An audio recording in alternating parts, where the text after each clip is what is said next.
till the lights go out, till my legs give out. Can't shut my mouth till the smoke clears out. Am I high? Perhaps. I'ma rip this shit till my bones collapse. Till the roof comes off, till the lights go out, till my legs give out. Can't shut my mouth till the smoke clears out. Am I high? Perhaps. I'ma rip this shit till my bones collapse. Till the roof comes off, till the lights go out, till my legs give out. Can't shut my mouth till the smoke clears out. Am I high? Perhaps. I'ma rip this shit till my bones collapse. Give out from underneath me. Till I collapse, I'm spilling these raps long as you feel them.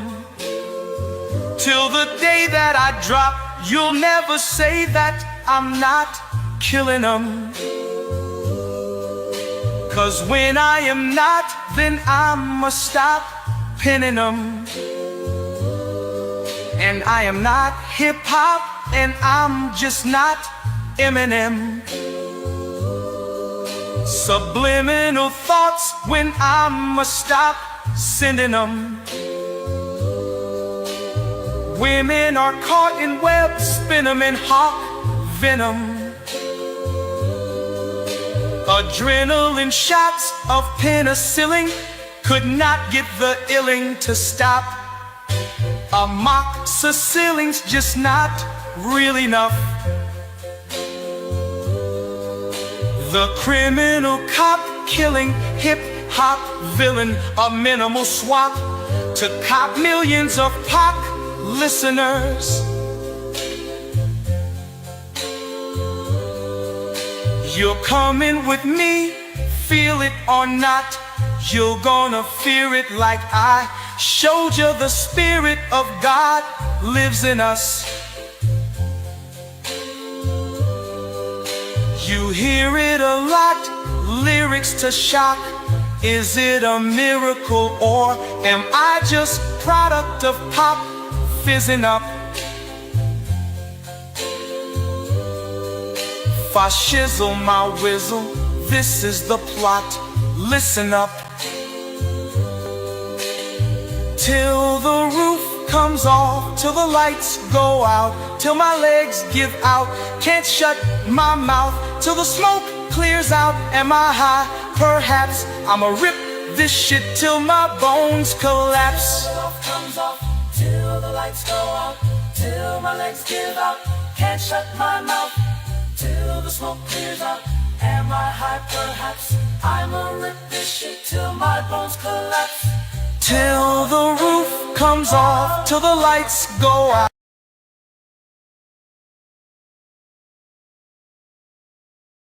Yes, I'm gonna rip this, you know what, till my bones collapse, right? You guys know how it goes. Thanks for being here on this Friday surprise DYOR with yours truly, Maximus. But it ain't about me, it's about you guys. Consider smashing that like, especially if this is your first time ever tuning in. And if you enjoy the tunes, you can actually get these tunes on the Patreon. And it's not just one tune, it's a whole album, right? You got 20 of them on the Patreon. A lot of people have been requesting that, saying they want a way to download it. Copyright free, you know the drill. It's pretty cool.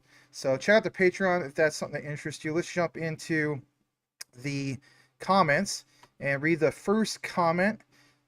Basically, I think originally was from Rico Mart. So let's highlight that. Hey, Rico Mart. Good to see you. Blue Hawk Legend, it says, why is everybody going live a lot lately? Is that a bad thing? Well, I actually don't go live a lot lately. This is my first time since last Friday, and then before that was 2 months. But I used to do a live show every single day for, I think, about a year and a half straight, which probably is a record somewhere. But nonetheless, good to see people from X. Hey, for you guys that are on YouTube, you want to give me a follow over on X, you can. I can be followed over at DPG Maximus. It's the best way to follow me. All right, let's get back into the comments. Let's just read a few more and welcome some of you guys. So again, I appreciate you guys. Dennis Lille's in the house. Good to see you, Mr. Francisco Dennis Lille. Boom, boom. Operation Shutdown in the house. Hello, hello. Edward Vincent, good to see you, man. Hopefully all is well with you, sir. I really mean that. Strawberry Shortcake, you guys got some interesting names. That sounds yummy. Welcome, welcome. Cheese up in the house. That's Brian Dowie. Good to see you, Brian Dowie. And DJ Miller in the house. X marks the spot. Always good to see X. GT. Man, some OGs up in this house, right? Michael Golpey's in the house. Hey, you guys got to give Michael Golpey a follow on his channel. We'll circle back to his channel here.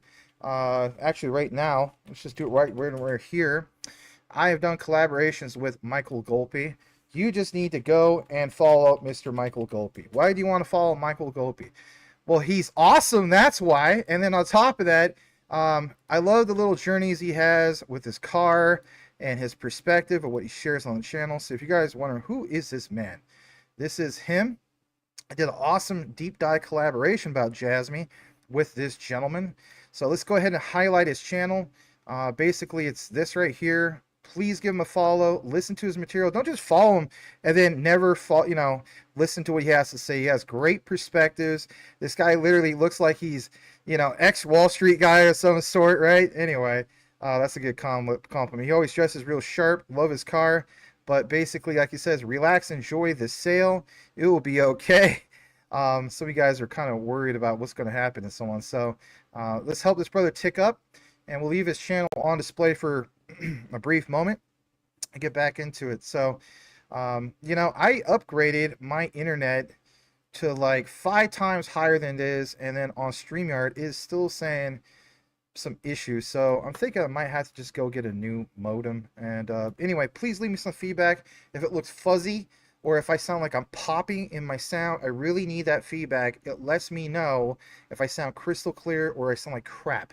So I really need to know that from you guys. Please, if you're the type of guy that don't normally comment, I want to hear if it sounds okay, because it could just be a bug with StreamYard and so on. So anyway, yeah, I went from like 100 meg line to like half a gig, and was like, I don't know. I mean, it's not that big deal. It's like an extra $60 a month, but I need to spend the money because it's just $60, not the end of the world.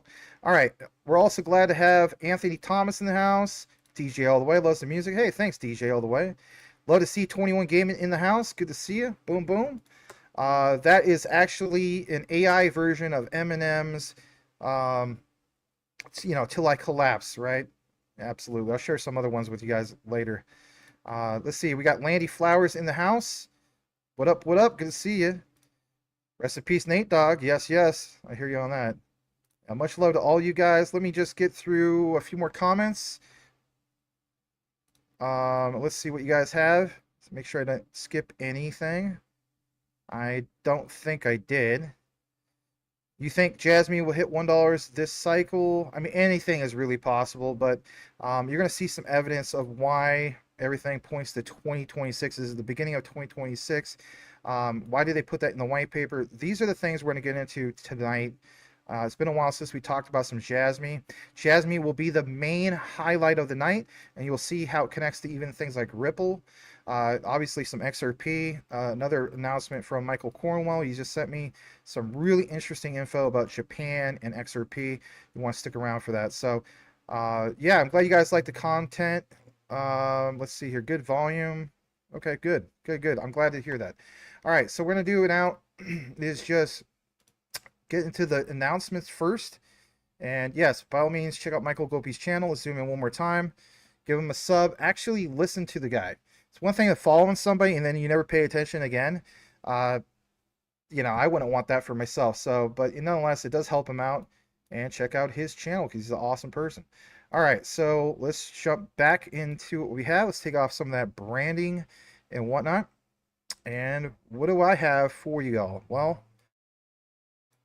what I have is some brief announcements first, and we're going to get into all of the meat and potatoes of what matters and basically what, why you're here. So thank you so much for connecting with me on a Friday night. This is a Do Your Own Research with Max special, Friday Surprise. That's why I call it Friday Surprise. I used to do that when I used to teach with the kiddos. But yeah, we're going to jump into some announcements. So let's jump into this announcement first. You may be wondering, what is that announcement? It's basically this from Jesse, our brother in the space, Apex Crypto Consulting. Why do you want to point this out? Well, Jesse, this morning, he was so ecstatic. He had a collaboration with the Paul Barron Network. Basically, if you're in this space, everybody for the most part should know about Paul Barron, right? He's one of the biggest names. I would say it's Coin Bureau, Paul Barron Network.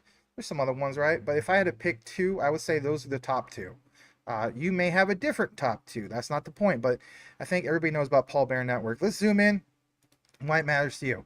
Well, here is the announcement. 9 hours ago, Jesse, as you guys know, I do a lot of collaborations with him, says, such an honor to be on the Paul Barron XRP podcast, which is airing tomorrow. Now, basically speaking, we were hoping that this would have been obviously right on YouTube. It wasn't, but you know, as the saying goes, count your blessings, count them one by one, count your many blessings, see what God has done, right? What a blessing for Jesse.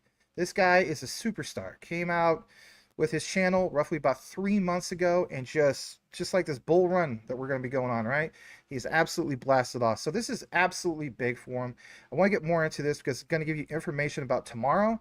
Originally wanted to do kind of like a watch party, but apparently we're just going to get on, you know, X and get behind this, and it's really interesting. Again, why is it so interesting? Well, for one, it's because Paul Barron was very impressed with what Jesse had to share in regard to his thoughts about, for example, what is the unified shared ledger? Is it XRP, especially for that internet of value, as he's outlined? Will Jesse and Paul Barron get into the weeds about, you know, Ripple being the IMF? Well, again, Jesse really impressed, according to him, Paul Barron. That's really cool. So you want to tune in for that. You're going to learn some things. And how cool is it to see one of our brothers in the space at one of the highest pinnacles as far as, you know, media content in crypto. So give Jesse a follow on X. There's his X. Give him a follow on YouTube, obviously, over at Apex Crypto Consulting, NFA. And yeah, let's get a little bit more into this announcement that he had. So for one, he mentions it's going to basically air tomorrow morning. That's going to be really early, right? 9 a.m. Eastern. If you're like me on the, you know, southwestern United States, Phoenix, we're on Pacific Standard Time. That's 6 to 8 a.m. So you guys, you know, out late Friday night and so on. So that might be really early for you guys. I'm sure there'll be a replay, but if you want to see it live, yeah, don't miss that one. And yeah, absolutely big to see this. And again, like you see here, Paul Barron Network, and he highlights basically also Apex Crypto Consult NFA. Okay, this is major news. I already retweeted this. May not look like I did, but I quoted it, and I did share this on X. The other thing I want to highlight for you guys is this. Basically, it is the Patreon. Why am I doing that? Well, think about how long I've been putting out free content, right? So this is extended premium content. I did a collaboration yesterday with our brother in space, Rue Black, as well as our other brother in space, Crypto Future 99, Rob Mass. And like it says, this project, originally built on Stellar, has huge potential and is ISO 222 compliant. Right, this is a Patreon exclusive. The hidden X of ISO 222. People in the comments already said like XDC. No, why would that be a hidden X? XDC is also not built on Stellar. Come on, you guys. Come on now. And then, you know, shout out to Skylar. He also commented, which was cool. Yeah, you might want to learn about what that is, because they are near bottom. There's opportunities in things that are at bottom, and I can almost 1,000% guarantee most of you guys don't know what it is, but I will give you a clue. Back in 2022, we did talk about it briefly. Okay, maybe somebody like Tim Shea would know about this, but again, you know, it is what it is. We get really deep in it. You will want to see that if that is your thing, trying to find some of these gems. Basically, it would link you over to here. Again, here's the Patreon. Really glad to see that this is taken off. We have over 50 people on this already. As far as the paid ones, I think we're at roughly 12, which is pretty cool. So it's growing. And like it says, even deeper dives. I want to activate the community over here. I want you guys to be able to have a platform where you get to know other people in the community. I am looking to do an open mic night, not necessarily like every night like Mass does, but I'm thinking maybe we can do it like bi-weekly, at minimum monthly. But we'll get there as the community builds up. It'll be more of an often thing and an awesome thing. All right. The other thing I want to jump into is the movement of XRP. Basically, I wanted to share some key things in that regard about, for example, XRP. You may be wondering, like, why get into some of that? Why would that matter? Well, as you guys know, I do the whole thing with BTCC, and some of you guys are interested in that. But whatever the case be, I wanted to share a platform with you guys, which is basically ChainStats Pro. Basically, this is an analytical tool that's built on the XRP ledger. Shout out to Tokenizer, he's part of this project, and so on. This is what I gathered on the 15-minute chart real quick. A lot of you guys are wondering about this since you are tinkering around with like leverage trading and whatnot. I'm not just about long-term. I have two portfolios, one for short term for leverage. Obviously, my long-term nest egg, my bags already packed, are yours packed. But anyway, bottom line is emphasis on XRP for a brief moment. On the 15-minute chart, you do see from Coinbase with the XRP US dollar pairing that, basically speaking, on chain, we do see a significant amount more of buyers than we do sellers at the time being. Is that bullish for you? Could be, but interesting to see this more on the far left side. See what I'm saying? Right on the bottom right of this, that bar says buyers and sellers. Way more buyers, at least according to the 15-minute chart, compared to sellers. Okay. On top of that, when we get further into this, I want to show you some things here in regard to chain stats. Like what kind of report they have in regard to the outflows, inflows, and so on. So this is not so neutral. It seems like there's more inflow coming in that regard, 101.7 million. So that's interesting as well. I mean, you want to keep ahead of the game, as the saying goes. So thought I would basically point some of that out. The other thing I wanted to point out, basically, is taking you guys over to some more data about this. So as we know, all-time highs is about $3.65. We just reached that. But whatever the case be, check out ChainStats Pro. If this is something that you're interested in, it will literally let you know what's going on chain. Like you see here, Coinbase, XRP, USD. You could go to other exchanges, see if other exchanges are moving a lot at XRP. You can see like what's going on KuCoin. You can see what's happening on Upbit. You name it. They even have other ones other than just XRP, like there's QNT. But you can stay ahead of the game by seeing if big amounts of XRP are being liquidated or not. That's crucial. Okay. Again, this is a premium service. This is literally utility built on the XRPL, and this is an analytics tool that'll help you stay in the game. Do I recommend pairing this with something like BTCC? Absolutely, 100%. What we're gonna do now is just double check the comments, see where we're at on that, and see what you guys have to mention. And if not, not a whole lot, then I'm going to jump back into what we have. Hopefully you guys will enjoy the content here in a bit. Let's welcome a few of you guys I just see in the comments. Let's see here. AB, you're very welcome. How high you see Jasmy going this cycle? I think we talked about that before. I don't know if I just repeated that. I did think earlier. Let's see here. Sound is normal. Glad to hear that. All right, let's just go further down. Some of you guys are like ready for class. Michael Golpe, that's funny. So grateful. You're very welcome, man. All right, so who else is up in here? Beebs, Corey Beebe. Good evening, Max, in the future crypto millionaire. Yes, thank you very much. We haven't done the Jasmy news yet, but we're gonna definitely jump into that here in a little bit. All right, so let's just clear out a couple things, and we're gonna get into it. All right, first thing actually is going to be this big announcement that you may not know about, because if you're not on X, you don't know about it. I'm being honest. You just really do not know about it at all. Okay, so late June, listen up everybody, late June, Harasan, tweeted this particular announcement, and I think it is a big one that is very overlooked. I think it's a nugget that he threw out to the community. He does this once in a while. Some people will say, so what? It's nothing. Are you sure it's nothing? Because guess what? I was so convinced it was not nothing that I went down the rabbit hole. And I went down the rabbit hole like at least 6 hours. I put a lot of time, call it passion, call it whatever you want into this.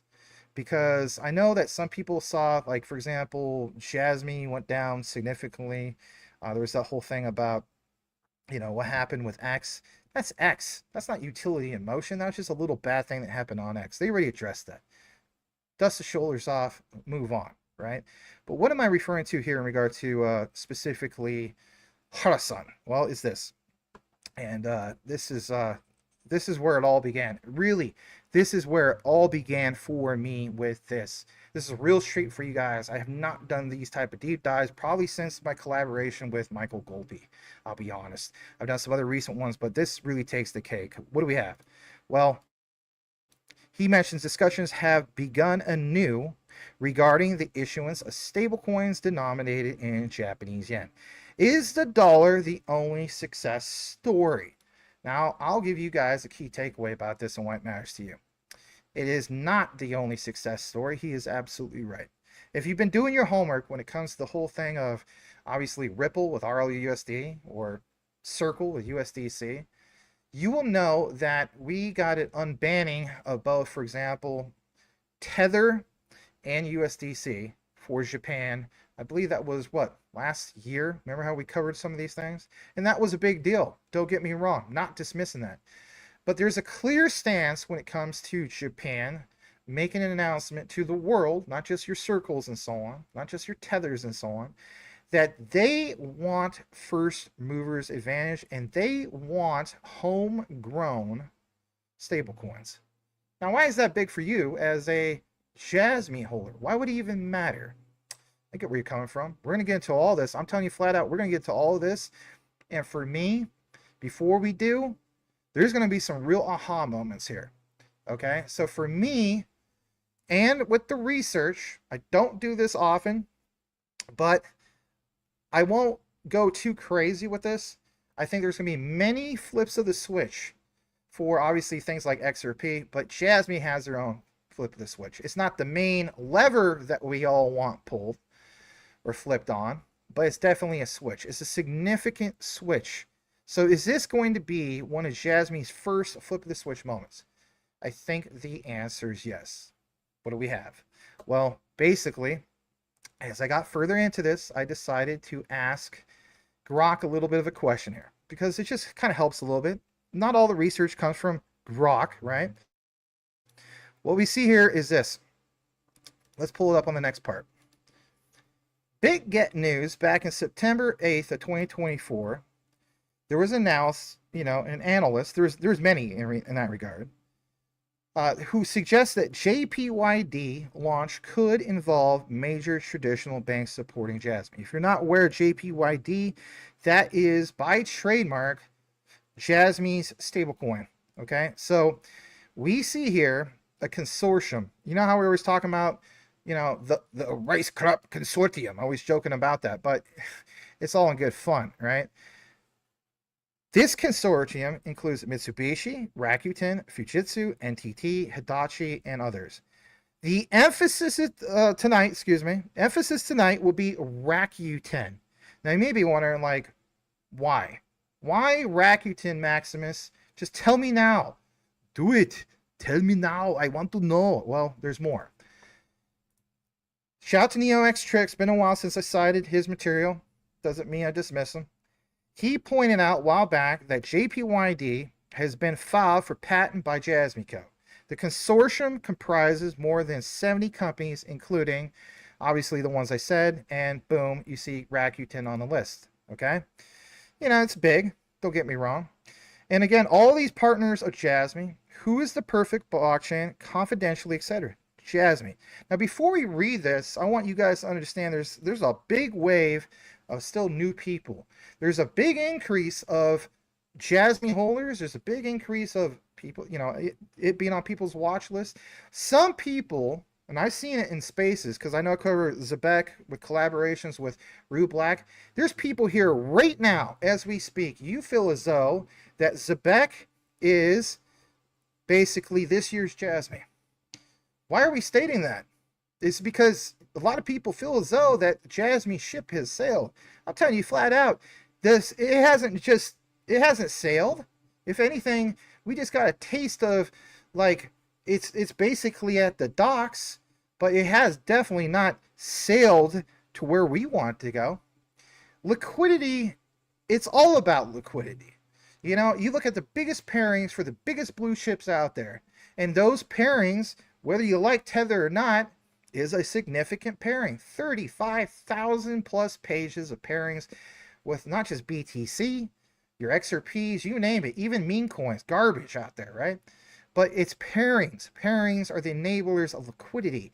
Don't ever forget that. You may get bored with the whole idea of stable coins, but if you understand the dynamics of it, that is a big, giant sushi bar, not enchilada, sushi bar for Japan moving forward. So what does Neo have? Well, he gets ready right into the weeds too, does he not? Give him a follow over at Bana817 on X. As we get into it, you're going to see what's really eye-opening, at least to me. And in this, he mentions the backstory. I'm always telling you guys about backstories, right? Private consortium to launch digital yen. A consortium of roughly 70 Japanese firms has decided to create their own blockchain-backed digital currency. Consortium includes 3 mega banks in Japan and has said that it aims to launch the yen-based digital currency next year. We're in next year. Trials will start in the coming months for the digital currency that is tentatively called DCJPY. Some people point out that's Jasmy's stablecoin competitor, and guess what? You would be right. The digital yen will be backed by bank deposits and use a blockchain, based platform to speed up large-scale fund transfers and settlements between companies. All right, unlike central bank digital currency, this particular stablecoin is bank-run program to digitize existing bank deposits. This means that participating banks will run a blockchain system. Think about that terminology, okay? That takes account holders' existing holdings and tokenizes them. Now, again, you may feel as though, well, this just mentions DCJPY. It doesn't mention JPYD, which is, you know, by trademark Jasmy. I get it. This is not it, everybody. This is so not it. All right, remember how we talked about Rakuten? Let's go over to Rakuten. When we go over to Rakuten, you can go over to global.rakuten.com/corp/about. In Japanese, boy, oh boy, I'm telling you, I don't even know if you guys pay attention to this. You might just be chilling and just looking at your dog take a massive dump like, you know, Chris Larson took a dump on the community, right? But this is not about dogs taking dumps. This is about recognizing that there's something here, and you should pay attention to it. So in Japanese, everybody, Rakuten stands for optimism. This philosophy lies at the core of our brand. You may think, like, where is Maximus going with this, man? I cannot follow this guy as far as, I just can't follow him. I don't even know what he's talking about. Listen up and listen up closely. Seriously, listen what I'm saying. Jasmy's layer 2 scaling solution is Junction. What is Junction built on? It's built on optimism. You may consider this the biggest coincidence of all time. I do not. I think everything has meaning. I think everything, there's just so many things that are more than coincidences. If Junction is the layer 2 scaling solution, as we know, for Jasmy, don't you find it odd that Rakuten means optimism and Junction, their layer 2 scaling solution, is built on optimism's, basically their tech stack, the OP stack, optimism stack, okay? I found this more than interesting, okay? And maybe some people already know about this, call it what you want. The other part I want to jump into is getting more into the dynamics about this, okay? Rakuten is looking to embrace new and disruptive ideas, are committed to acting on them, and have the operational agility to implement and deliver at speed.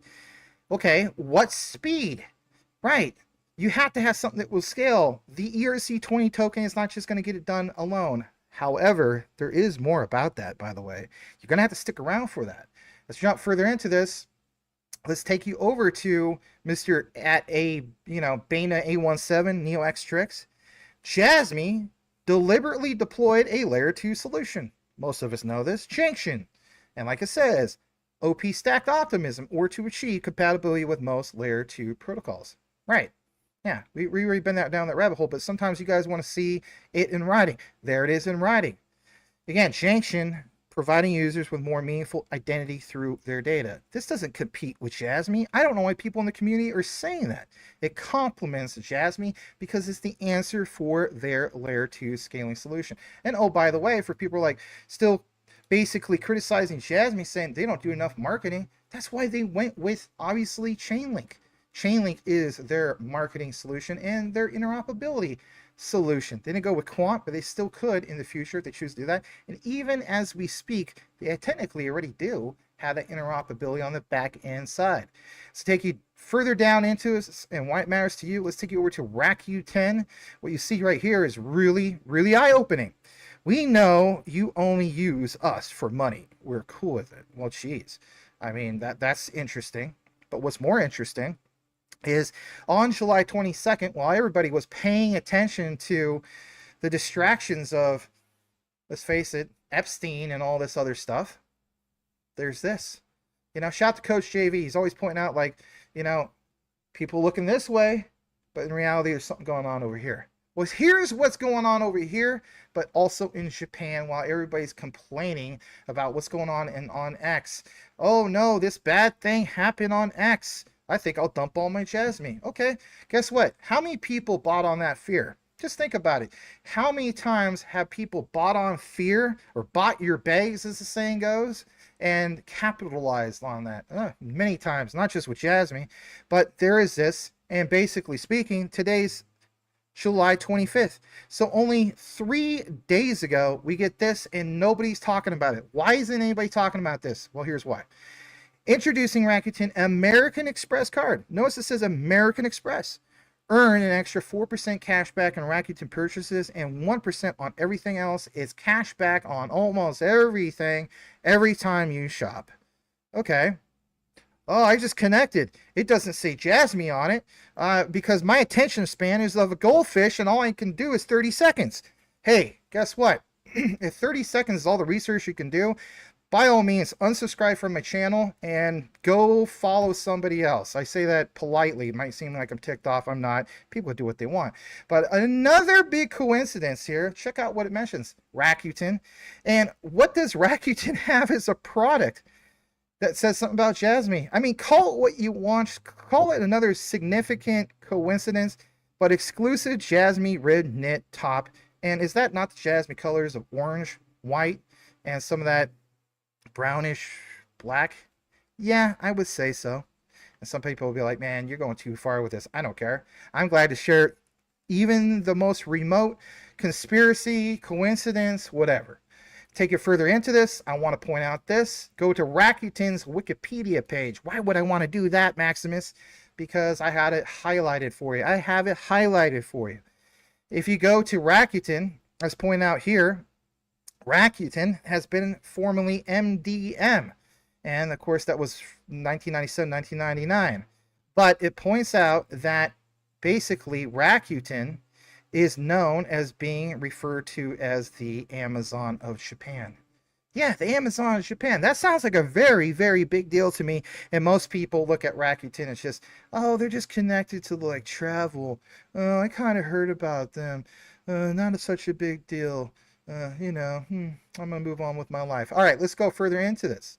Okay. As I pull up more about Rakuten, are you aware that in October 2004, Rakuten Baseball was created and the baseball team Tohoku Rakuten Golden Eagles was formed and joined Nippon Professional Baseball? Now you may be thinking like, Nippon, I don't know about all this stuff. I mean, I heard about it, but who cares? I don't have time for it all. Well, let's give you some history about this. As you see here, you have Tizowit system. I did a deep dive about this again. I don't know, 2022. Shout out to Crypto Smith. He's not even around anymore, but we did a collaboration about this. Tizowit system, co-developed, made a splash at the Chunichi Dragons baseball field. Like, some of these things you may feel as though, like, who cares? It's not that big of a deal. So what if I'm gonna scan a QR code for a baseball team? I just want to know. I don't even want Win Lambo. This is Japan. Win Skyline. Right? Well, call it whatever you want. But look what it says here. It says Nippon Professional Baseball. All right. So again, these connections, not just soccer, but also baseball. Again, these are different examples of their connection, as in Jasmy, to some of these other key things that most people, let's just face it, aren't aware about. Real quick about WITS. We know about WITS. Large Japanese public company, contributes to the development of autonomous driving, artificial intelligence, IoT society by providing specialized tech like embedded software, etc., right? Now watch this. To take you further into this, just jump back to Rakuten, okay? In September 2004, Rakuten grew its financial services businesses by acquiring consumer finance company Azora Card Co., later renaming it Rakuten Card Co. The company began offering Rakuten Credit Card in 2005. By 2016, again, same year Jasmy came out, the Rakuten Card was held by 13 million people, and nearly 40% of Rakuten's revenue was from financial services, and it's operating Japan's largest internet bank. Like, I don't even know if people even know this stuff. I'm going to be honest. I think, obviously, those of us that are in the Jasmy research community, there's many of us, right? IC Amphibian, Lil Bidman, many people, right?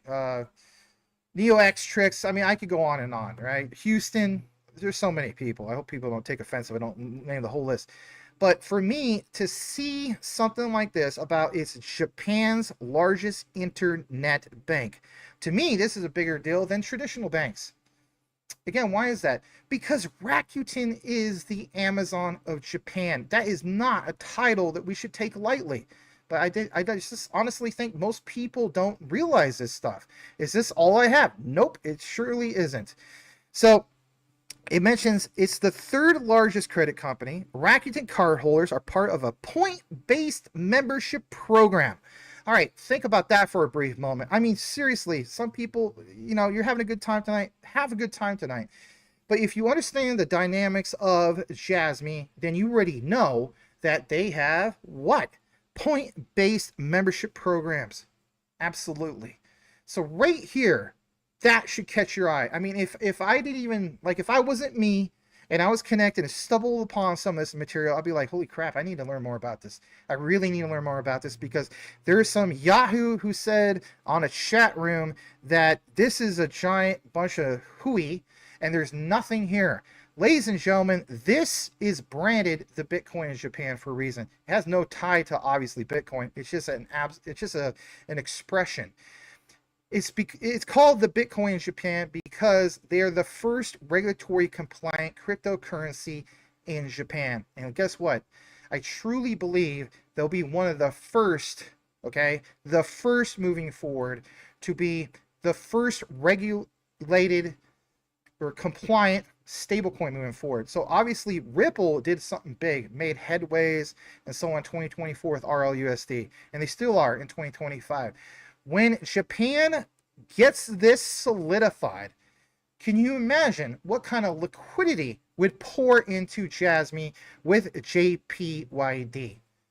If you already understand how big that was for Ripple with XRP, especially with RLUSD, again, apply it to Jasmy. And we could just leave it at that, but we're not. Get more into this. I want to point out these other things. So what else we got? It's this.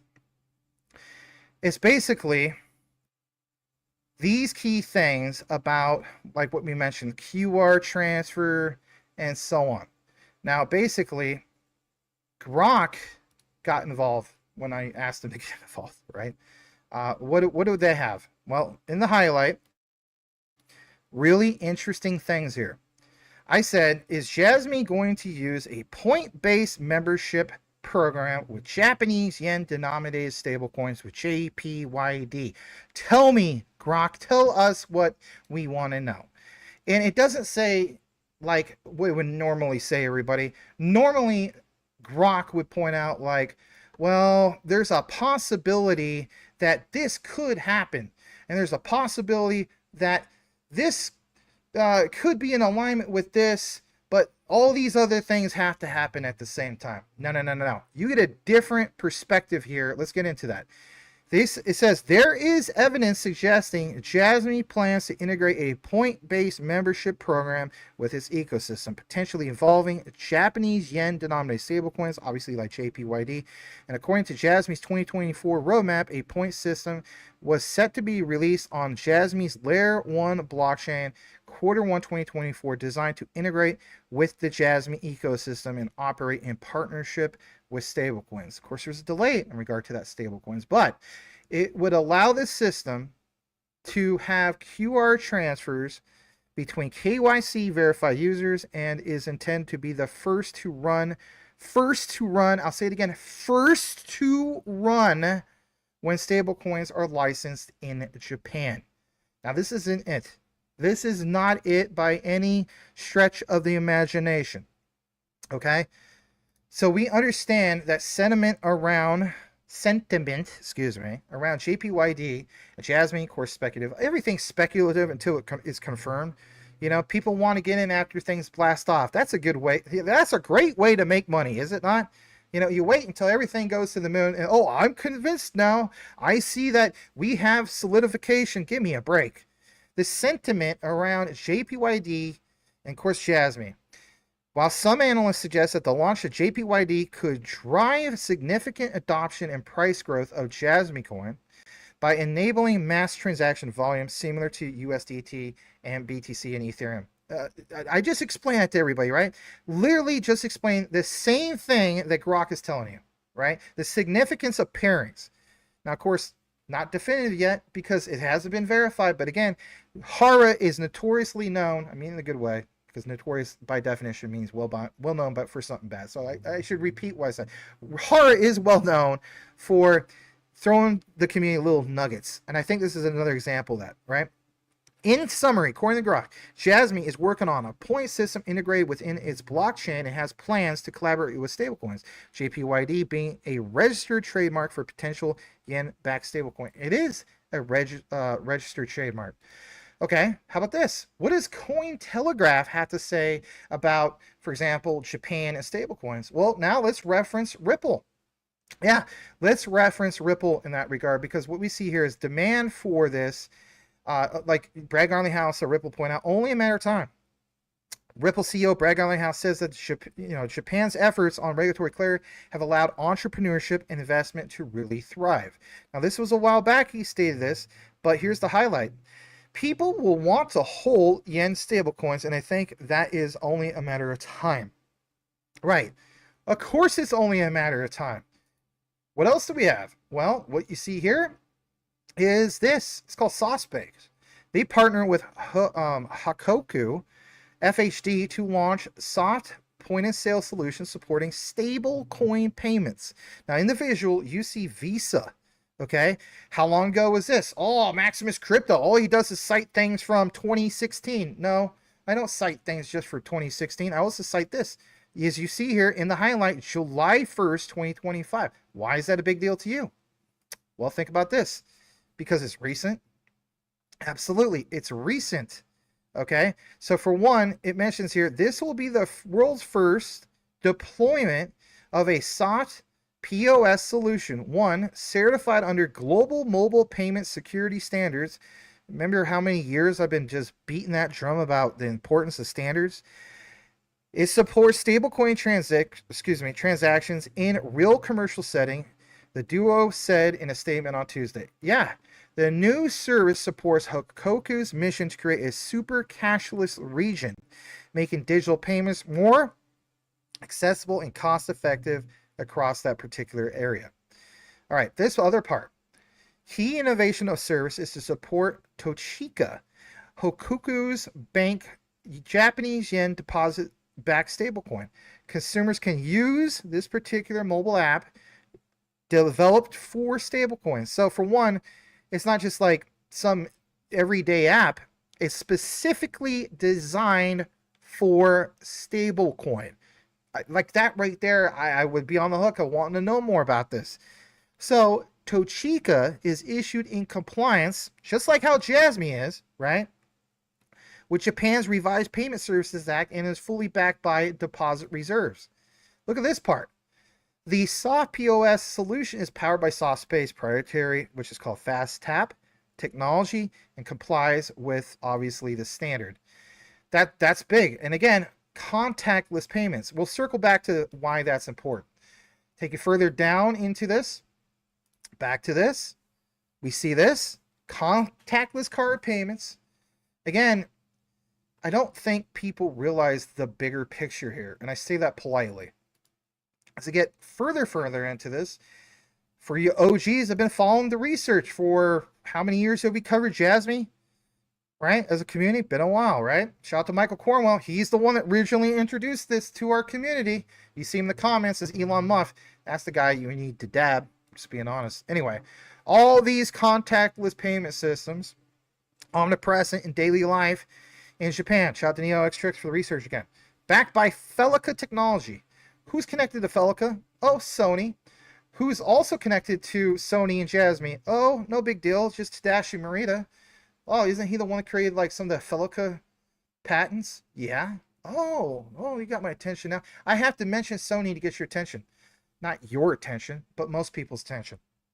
As you see here, Mr. NeoXTrix mentions, for example, the team specifically CSO. Right, we're at Sony. Transportation cards, electronic payments. Do you see how all this matches? Embedded technology in smartphones. Apple Pay, Google Pay in Japan.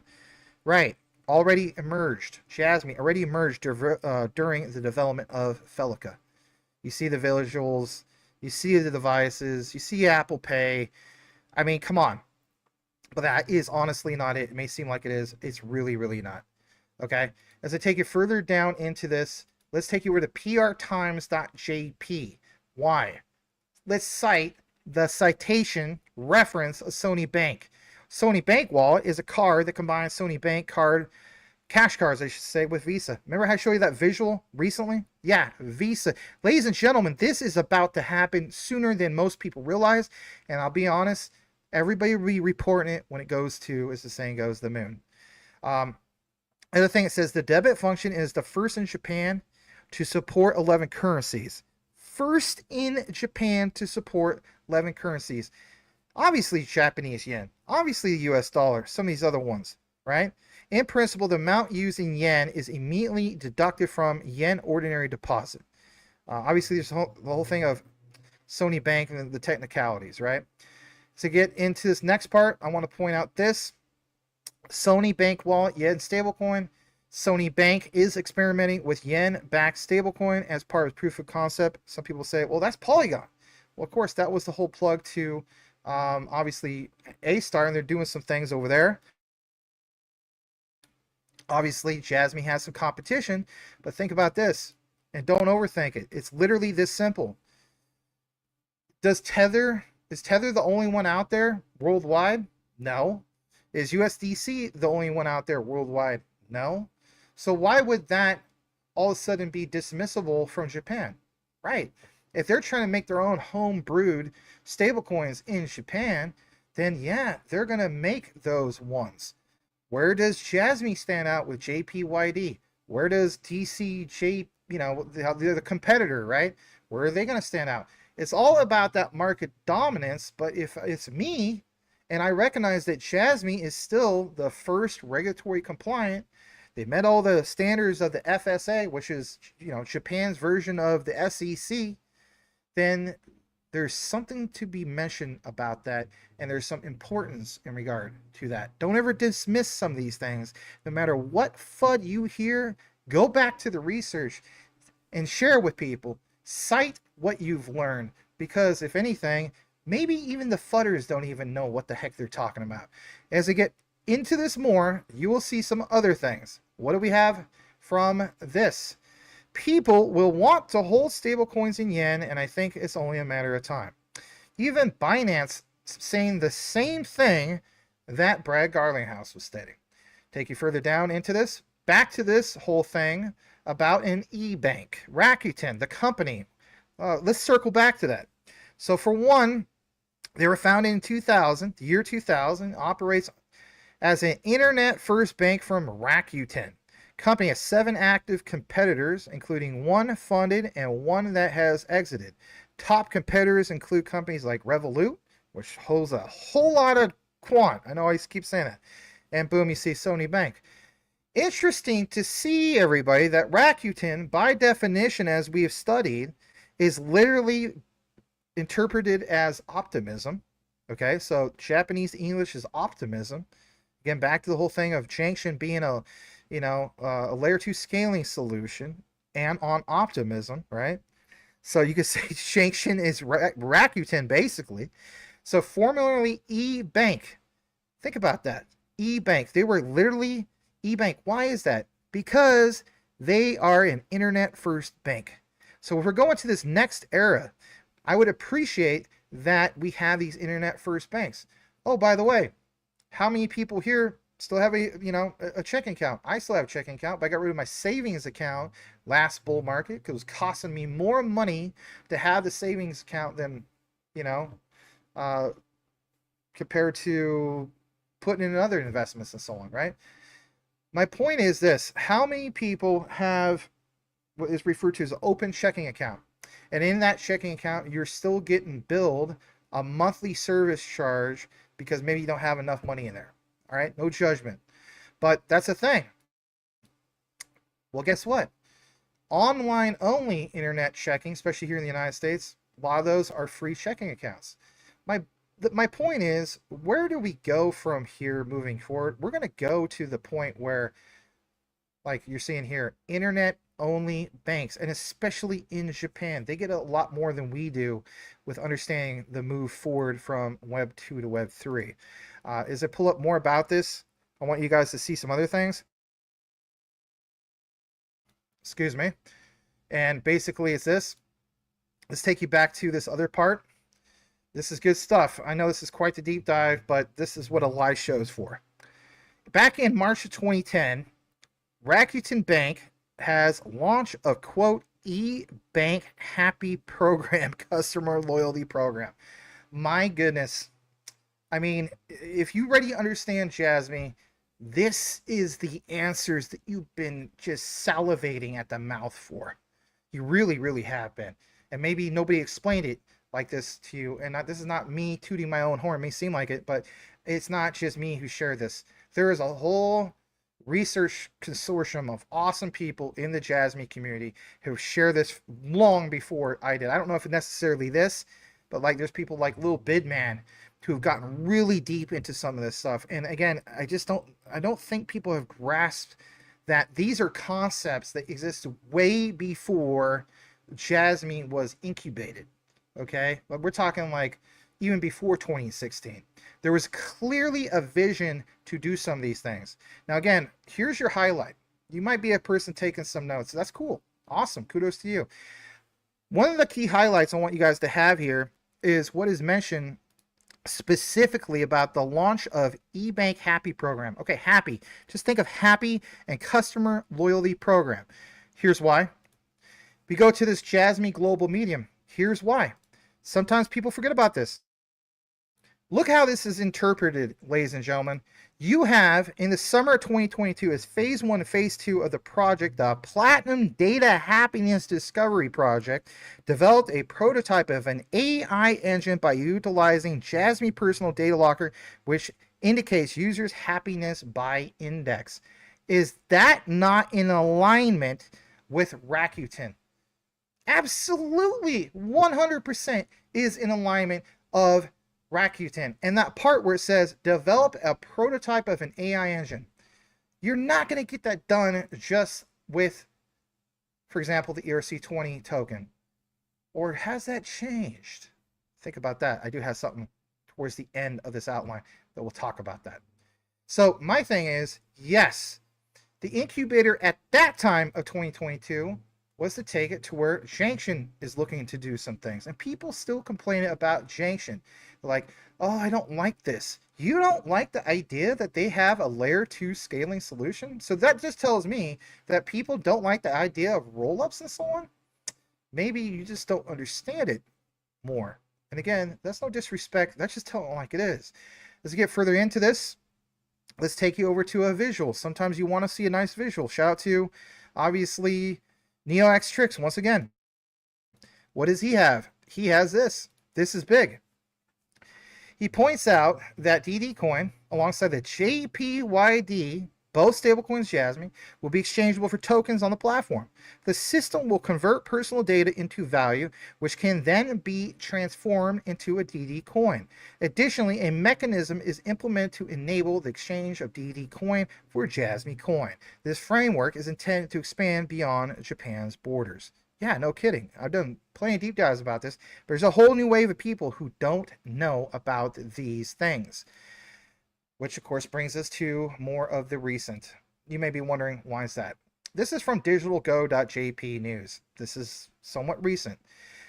Basically, like it says here, June 6, 2025, Digital Minister Tara attended the OECD Ministerial Council meeting 2025. Now, we know, or maybe you don't know, Taro Kono, he didn't win re-election to continue being the digital finance minister. It's this new guy. But that's beside the point. The point is this. What you're about to see, because what you're going to be seeing here is whoa. Mentions here, for example, this right in the highlight. Let me jump down. Mr. Tara emphasized that the development of technologies such as AI and cloud computing requires reliable and secure data flows.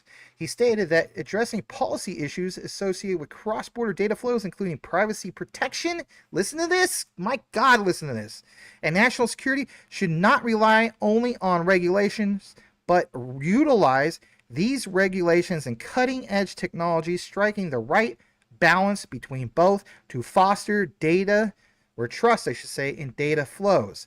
He reaffirmed that through these initiatives, Japan strives to create a data-driven society that fully utilizes data. Okay? Again, about roughly 2 or 3 years ago, I talked about, for example, not just me, platinum data. Back to the whole concept of happy data. It means the same thing. Data that's being harmonized. Data that's going to be protected. But whatever the case be, understand that when we cited Tara Kono's announcements from 2023, 2024 about data free flow with trust, DFFT, clearly Japan was moving more towards protecting data privacy and also encompassing that trust layer. All right, there's more about this. I know this is so jam-packed with so much information, but let's face it, that's what I do. Let's get back to Grok for a brief moment with the notes. In the notes, we have here that Minister Tara emphasized the development of the technology, such as what I just mentioned. I plugged it into Grok. I said, basically speaking, he reaffirmed some of this. And, they say, yeah, he's doing all this stuff.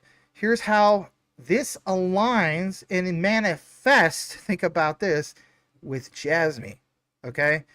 This is really, really good. So it says, while the digital agency statement does not explicitly mention Jasmy, again, there's NDAs, people. Okay? The principles outlined secure data flows, privacy, technological innovation, and data-driven society are core. Not possibly like, oh, Jasmy might do a little bit. Heck no. Just like the Jasmy apple that looks like, people in the Jasmy community have shown like an apple and they put like Jasmy above it. So, there's a core to an apple, right? So these things, are core to Jasmy's platform and its role in Japan's digital transformation. Right. At its core. Okay, so Grok even agrees with this. All right, there is this. This is also recent. Remember I talked about OECD? So I don't know if it was early July or early June. That's beside the point. There's this PDF about infrastructure enhancement, enhancing the resilience of communication networks. OC Digital Economy Papers. My bad. This one was actually in May. As I jump into this, I want to share one of the highlights about this. And what you'll see here is this. It says, finally, it is essential to acknowledge the investment needed in infrastructure enhancements and to leverage technological advances to improve network resilience. This also matches. Take you further down into this. It says, according to all these policies, regulatory measures are mainly used for infrastructure enhancement. Also mentions like emergency communications, all these things that we already studied about some of these key patents, they're tied obviously to Jasmy, to people like Tadashi Morita. The other part I want to jump into is fostering infrastructure enhancement. You do see here that there is measures to facilitate cooperation between stakeholders, so on and so forth, but basically is what's in this ecosystem, how it's facilitated, how it's distributed. Again, this infrastructure. I plug this also into Grok, and basically they mention some other key things here moving forward. So it mentions this because we talked about OECD. So the report underscores the critical need, not just like, oh, it's possible we'll use it. No, the critical need for resilient communication networks amid growing threats and dependencies. For Jasmy, it highlights opportunities to embed its secure IoT and blockchain solutions into resilience strategies, particularly for emergency and critical infrastructure applications. I just showed you that on the PDF. For Sony, it emphasized the potential to lead in AI-driven network management, like satellite communication, et cetera, et cetera. So both of these are in alignment, whether it's from Sony and also from Jasmy. I know it's a lot to wrap your head around, okay? Here's another thing from another PDF, okay? I definitely want to share this with you. So again, this is from OECD Publishing about an immersive technology policy primer. Is Jasmy primered for this? My answer is yes. This is March 2025. You see here, experts in the GF Tech Focus Group consider the arrival of immersive devices in 2023, 2024 with elevated graphic capabilities. Think about this. Think about where Junction is. And improved functionality, a notable milestone for the industry as it works is to broaden its user base. However, important technical limitations remain, such as around latency, et cetera, right? But the focus group of experts had diverging views on the potential future popularity of immersive technologies. Some expressed optimism. I know it's kind of a pun right there at this point. But basically, they expect a development wave of leading global technology giants to pursue this line of technology. Others emphasize that the adoption landscape would only really, I should say, transform in the 2030-2035 window. However, 5G had advanced further to 6G. Like obviously we're going to get eventually to 6G. But the bottom line is the investment flows and who would be part of this. Okay? So is there going to be a big wave of this before the full mass adoption? Obviously the answer is yes. And this just came out a few months ago. All right. Let's take you back to Grok for a brief moment. Okay? So I plugged this in as well over on Grok, and it came up with some of this interesting stuff. I think it's interesting. Maybe you don't feel as though it's super interesting, but I definitely did. So this part where it says strategic implications for Jasmy, the OECD report underscores the transformative potential of immersive technologies, but emphasizes the need for robust privacy, security, and interoperability. Basically, it's kind of like a cheat code. I put this in here that way you guys don't have to hear me talk for 3 hours because maybe you guys get tired of these type of deep dives, and that's fine. But whatever the case be, it emphasizes these needs. Okay, the frameworks to realize their benefits. Jasmy's blockchain-based data management and IoT security solutions are highly relevant to these challenges. I don't know if you guys have ever used Grok. Some of you guys have, a lot of you haven't. Grok if they felt as though it's just super speculative or a possibility, it would just say this. But to say what you see here about how Jasmy is highly relevant to all of this speaks magnitudes about the future, obviously, for this particular project. Okay, let's jump now over to japanopenchain.org about the stablecoin.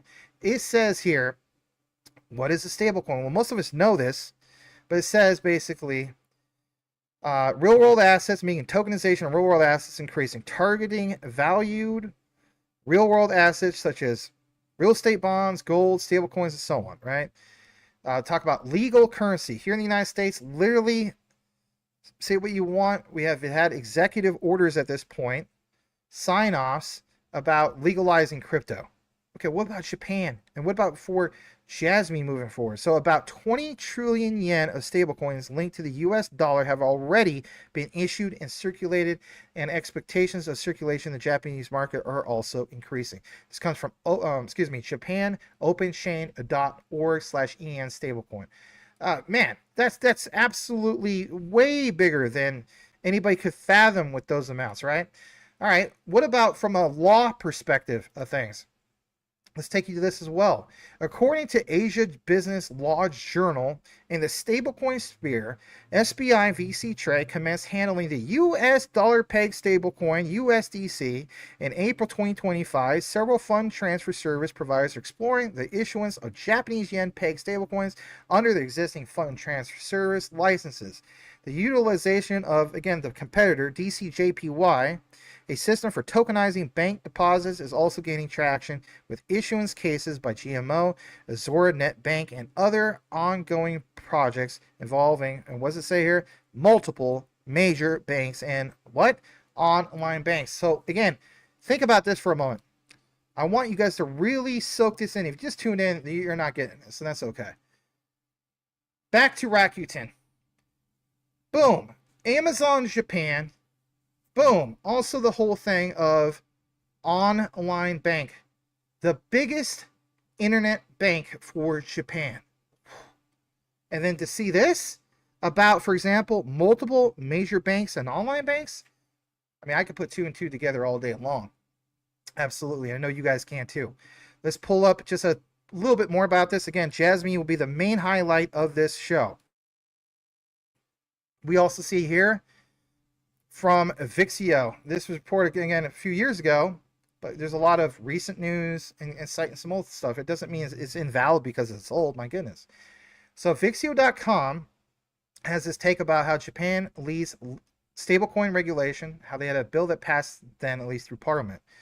Like I said, Japan takes lead in stablecoin regulation as bill passed through Parliament.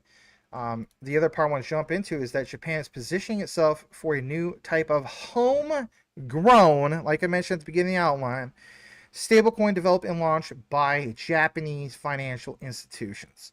We see Mitsubishi, UFJ cited there, and we see other ones. And I covered the whole thing about Progmat before in the past, but basically it's this.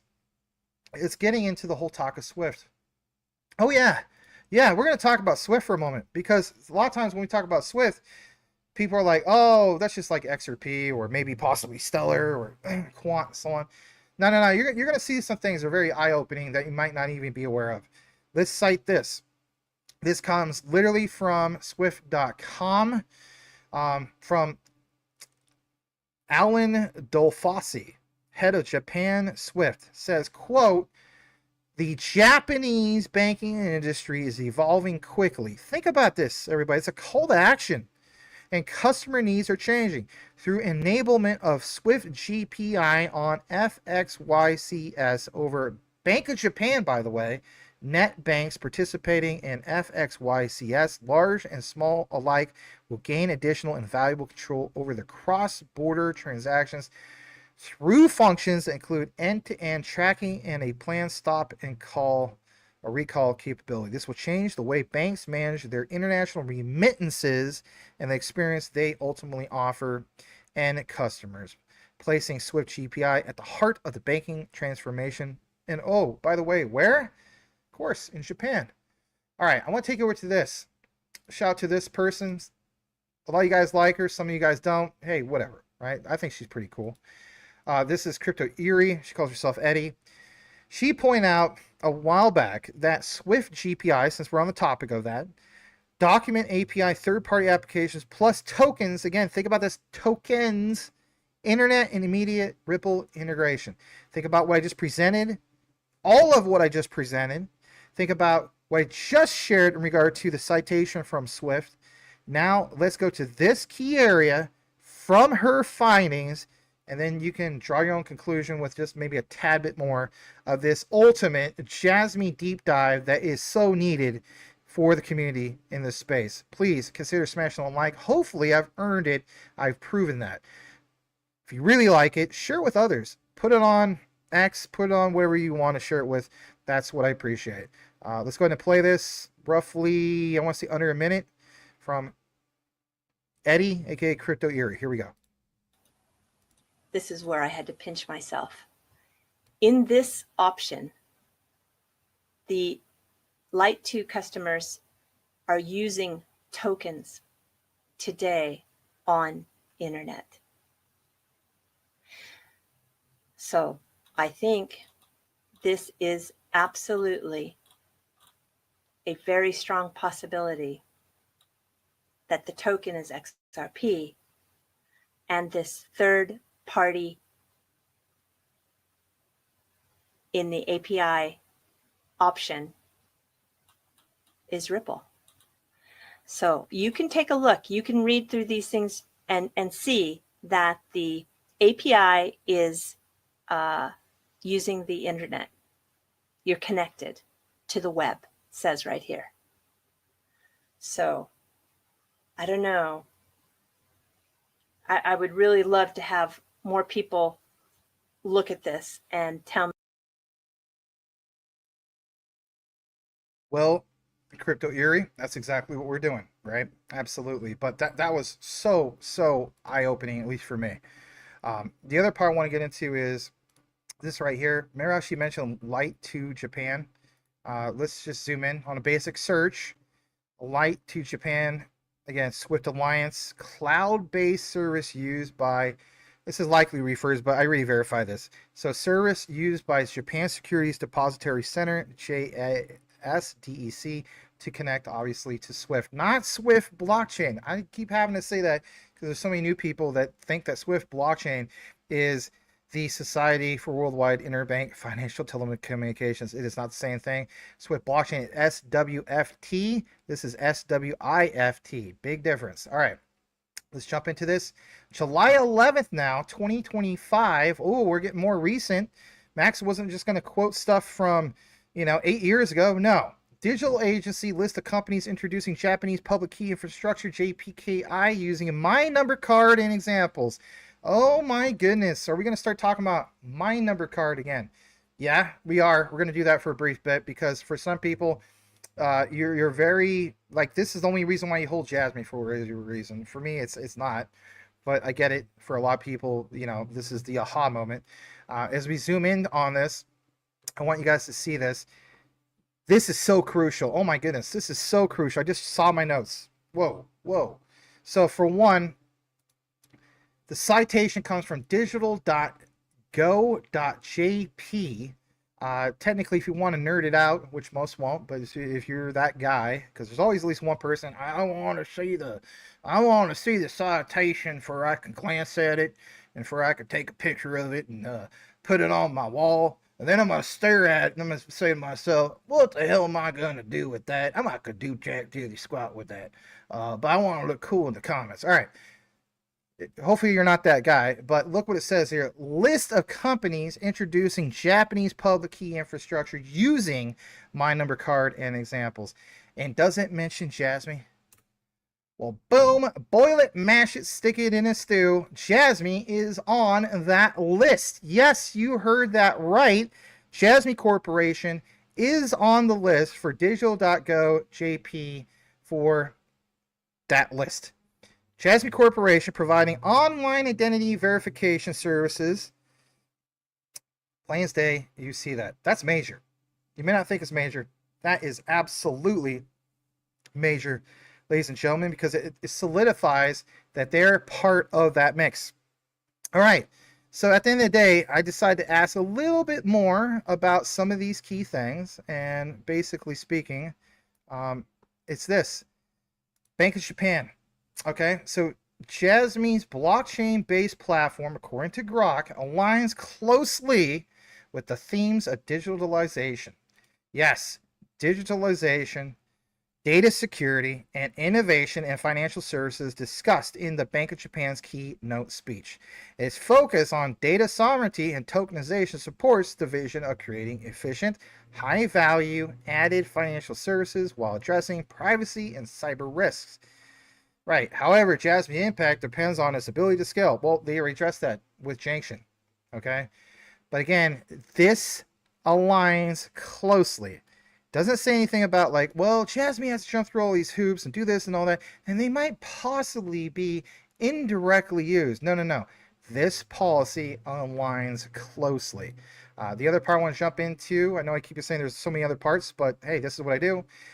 Shout out to NeoX Tricks. Give him a follow for consistent Jasmy updates literally every single day. If you're on X, this is the main guy you want to follow if you just want consistent updates. There's a lot of other people who give you consistent updates. Like shout out to Rob, Mass Crypto Future 99. He gives you a lot of those live shows. But if you want like where it's actually typed and visuals, NeoX Tricks is so your guy. Absolutely your guy. All right, what does he have here? He mentions specifically to promote the use of unique stablecoins, they must have a distinctive feature. Rather than treating stablecoins as mere currencies, we believe that a strategy using smart contracts to create unique mechanisms for each currency will be the key to competition in the stablecoin market in the future. In fact, the goal is to create a true differentiation between stablecoins so that each currency has a, quote, added value, or a, quote, special function. This will allow for better responses to different needs, regional, industrial, social, etc., etc. And what do you see there? Yeah, it mentions DD, but the highlight should be JPYD.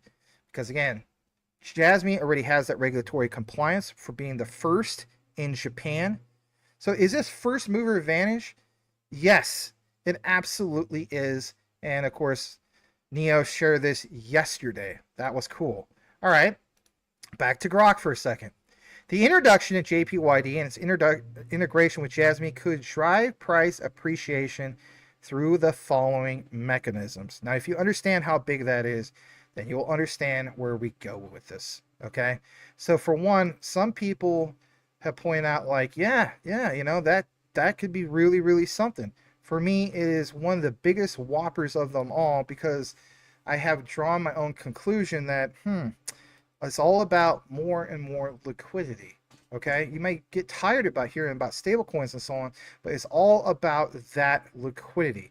Something I want to share with you guys basically is some of the things you're about to see here. So for one, I want to share, for example, this note I have for you. Let me just take a moment to pull this up. And basically, I thought it was pretty cool to say the least. But it's basically some people call it like a price prediction, all right? I don't necessarily call it so much of a price prediction, but the way I look at it is, you know, conservative forecasts, they could be conservative all they want, but at the end of the day, could we very well get to like a 10-cent Jasmy due to this? And from what I gathered, I think this could be it. But it would take a certain moment. Is this the moment? All right, let's pull up my notes in that regard. Here is this. Let's jump back into this. So it says here from Grok why this could be the moment. This is good stuff. So what we see here, excuse me, just jumping through all the panels, the combination of JPYD's institutional backing, Japan's pro-Web3 policies, I should say, and Jasmy's focus on Internet of Things data sovereignty creates a unique opportunity. If JPYD drives real-world adoption, for example, smart cities, corporate data markets, it could unlock liquidity at unprecedented levels for Jasmy. Absolutely. Making it a pivotal moment. The 10.9 billion tokens on exchanges, down significantly since 2022, suggests reduced selling pressure, amplifying the potential for a rally if demand spikes. And in conclusion, look at this. This is interesting. This is from Grok. This is not from me. JPYD could indeed be, boom, boil it, mash it, stick it in the stew. Jasmy's flip of the switch moment by boosting liquidity through stable trading, pairs, institutional adoption, and ecosystem growth. This could drive Jasmy's price to 5 to 10 cents. We already saw it hit 6 cents, everybody. Basically 6, right? Or 6, like, what is it? 5.8, right? So basically about 6 cents, right? So it says drive the price from 5 to 10 cents in the near term, with higher targets possible if adoption scales. Right. Obviously success depends on if they execute this well and so on. So, I mean, my goodness, think about this, everybody. We talked about all this research, all these findings and so on. Again, if Jasmy was able to hit basically 6 cents last January, right, of this year, 2025, without any talk really about the whole concept of Japanese yen denominated stablecoins. So to me, the proof was already there that, whoa, hey, like we could really do something. Saying goes, it's all about liquidity. Pairings create liquidity, right? They absolutely do. Take you to this, which is, call it like the final connector as far as Japan. I do want to mention this, and this is how we connect things like even XRP with, Japan and Jasmy and so on. Shout out to Michael Cornwell. So he sent this to me on a DM. Follow me at DPG Maximus if you want to do the same thing. Not all DMs will get featured, but the ones that stand out will. Shout out to Finances Bro. He's a self-proclaimed finance expert, right? So I'm going to give this guy a shout out. So I'm going to give a follow. He points out, breaking. Ripple replaces existing payment system in Japan using XRP. This is actually not breaking. I think it was like yesterday. But with the launch on the new institutional tokenization program powered by XRP Ledger token, BXE token, August 1st, the world will change as we know it. BanksExchange.com is the only platform where institutions can tokenize XRPL or XRP on the XRP ledger in under 5 minutes from any device. I should say XRP on the XRP ledger, but in reality on the XRP ledger. Again, 5 minutes from any device, that's massive. 1,000 BXE tokens are burnt with every launch. And of course, that's more about the BXE token, but your focus should not be on the BXE token. It should be that Ripple replacing existing payment system in Japan using XRP. Okay, whoa, that's definitely interesting. Jump back to this. The other part I want to jump into is some about this, all right? So actually, I wanted to jump into this, excuse me. It's the part underneath here. It's the video. Let's share this real quick and draw your own conclusion. Here we go. So now what we are doing in Japan is we created a consortium of more than 50 banks to come together to develop a completely new payments platform or infrastructure powered by Ripple's distributed ledger technology, which basically replaces the existing domestic payments system called the Zengin system. It also can be applied for cross-border payments as well. And that contrasts with Zelle, which is a fantastic enterprise. Exactly. It's built on the existing rails. Existing rails, yeah, that's right. So now what we are doing in Japan is we... I'm going to take a quick pause. Be right back. And we'll just play this quick little interlude real quick here for just a brief moment. Let me just jump back. This is for all the Jasmy family holders. Here we go.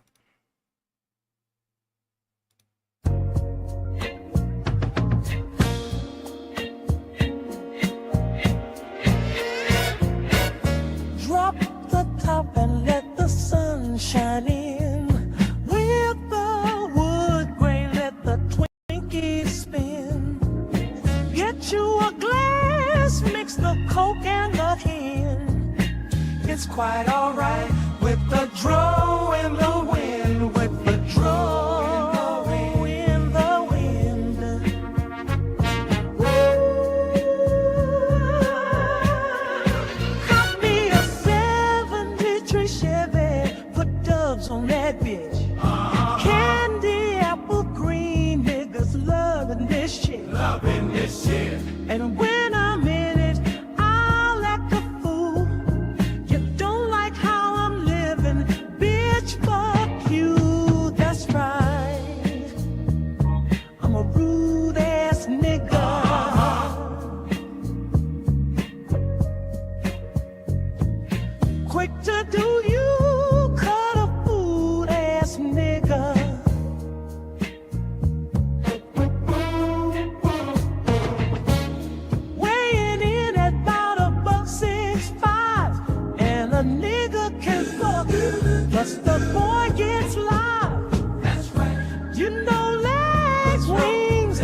then switch sides. Hot hole worker Sean John below to the floor. He ought to enjoy with the loaded 4-4. Be sure and acquire more for your fuck with mine. Disrespect, I'll disconnect your line. With a 6-watt, when shit's hot you get shot. The fire, the fury, you fuck with it not. You're stopping the grace, get out my space and my face. For me and my ace to lay down the whole place. Recognize, this is the verbalized surprise. Fucking with me. Wrong way to wise, nigga. Pose, pose, show those goals. Big old bank rolls, that's all a nigga knows. Throw your elbows, I'm sicker than I suppose. Hold them chose, cause my jury froze. You know how it goes, these young niggas don't want it like this. Go off and get your get to silence the chit-chat blast. So pass, outlast, bout cash. More sicky, talk tricky, to the trick like trash. No rilla, a gorilla flow for most thriller. Come clean, looking mean, but you ain't no killer.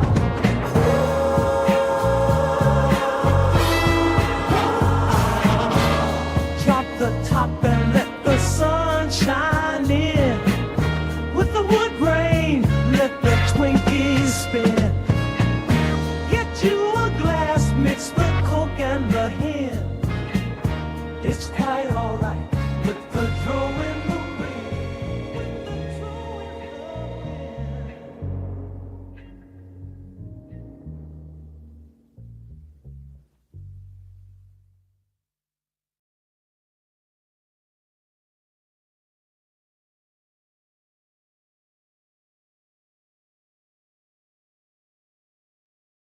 All right. Hopefully, you guys like these little brief segments. Maybe you don't, but that's okay too.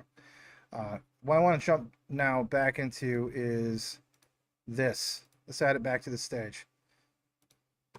That bottom part, right after you heard that whole thing from obviously XRP. Okay. So what we have is understanding this. And shout out to Michael Cornwell, who shared this from Finance Bro. Ripple U.S. banking license decision set for November 29, 2025.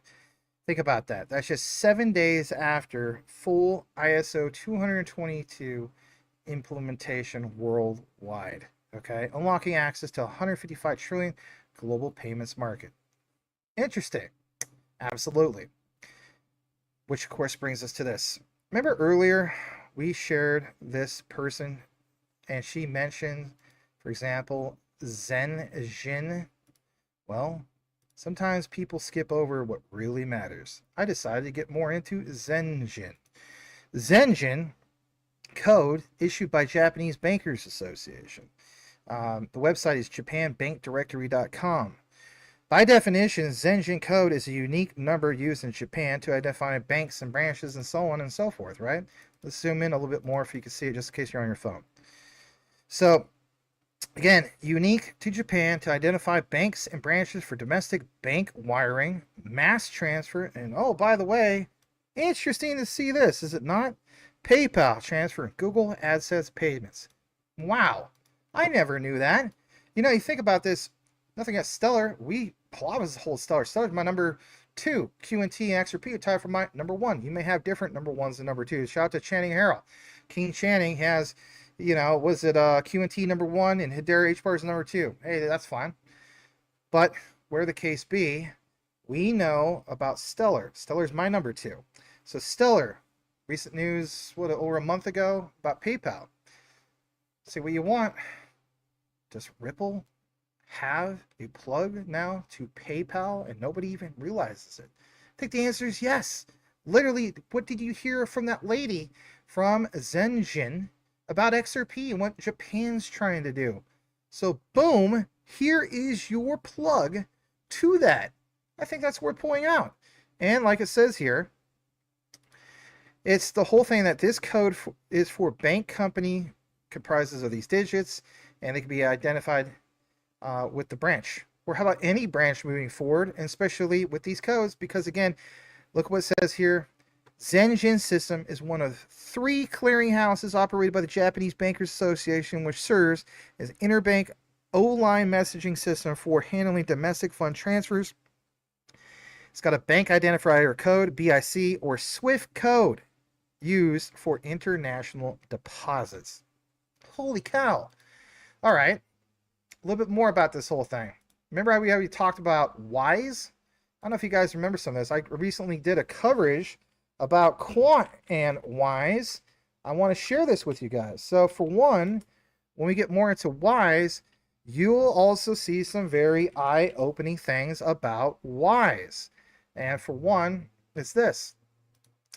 WISE, back in October 18, 2024, granted approval to join Zenjin domestic, or I should say Japan's domestic payment system.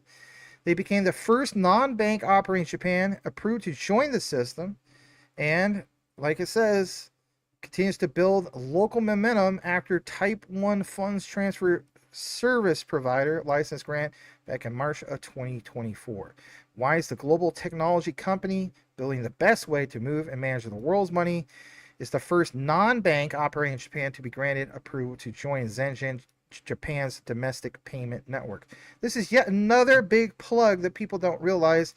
And oh, by the way, like I mentioned before, does it have Quant over ledger integration? Yeah. Can you use AI agents on it? Yeah, you can. WISE and 2,500 other ones in apps in seconds with Pipedream with this integration.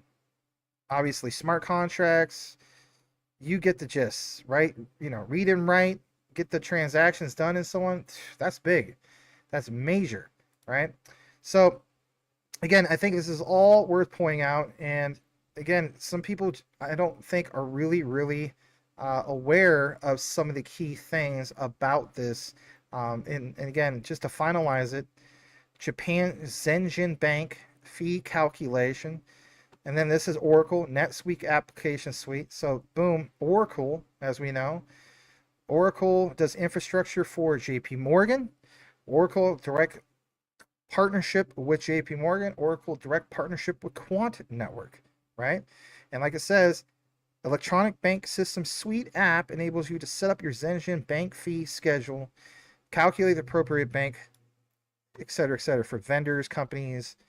You kind of get the gist. And just in case, you know, you want more evidence, as the saying goes, we'll take you over to this, because NetSuite applications support for, you know, Japan's Zenjin payment format. And then when we get more into it, remember Quant and Oracle, boom, Quant and Oracle. So you could plug in Zenjin right here and make smart contracts, literally from Oracle with Quant's overledger. Like, I just don't know if people really realize some of these things. So the last connector, if you will be the Quant segment. I know we went a little bit more into it all, and you get back in the comments, but that's where it is for me. I think that was a big deal to share. Obviously, everything that was shared in regard to Jasmy, a little bit of XRP, and showing what XRP is doing with Japan.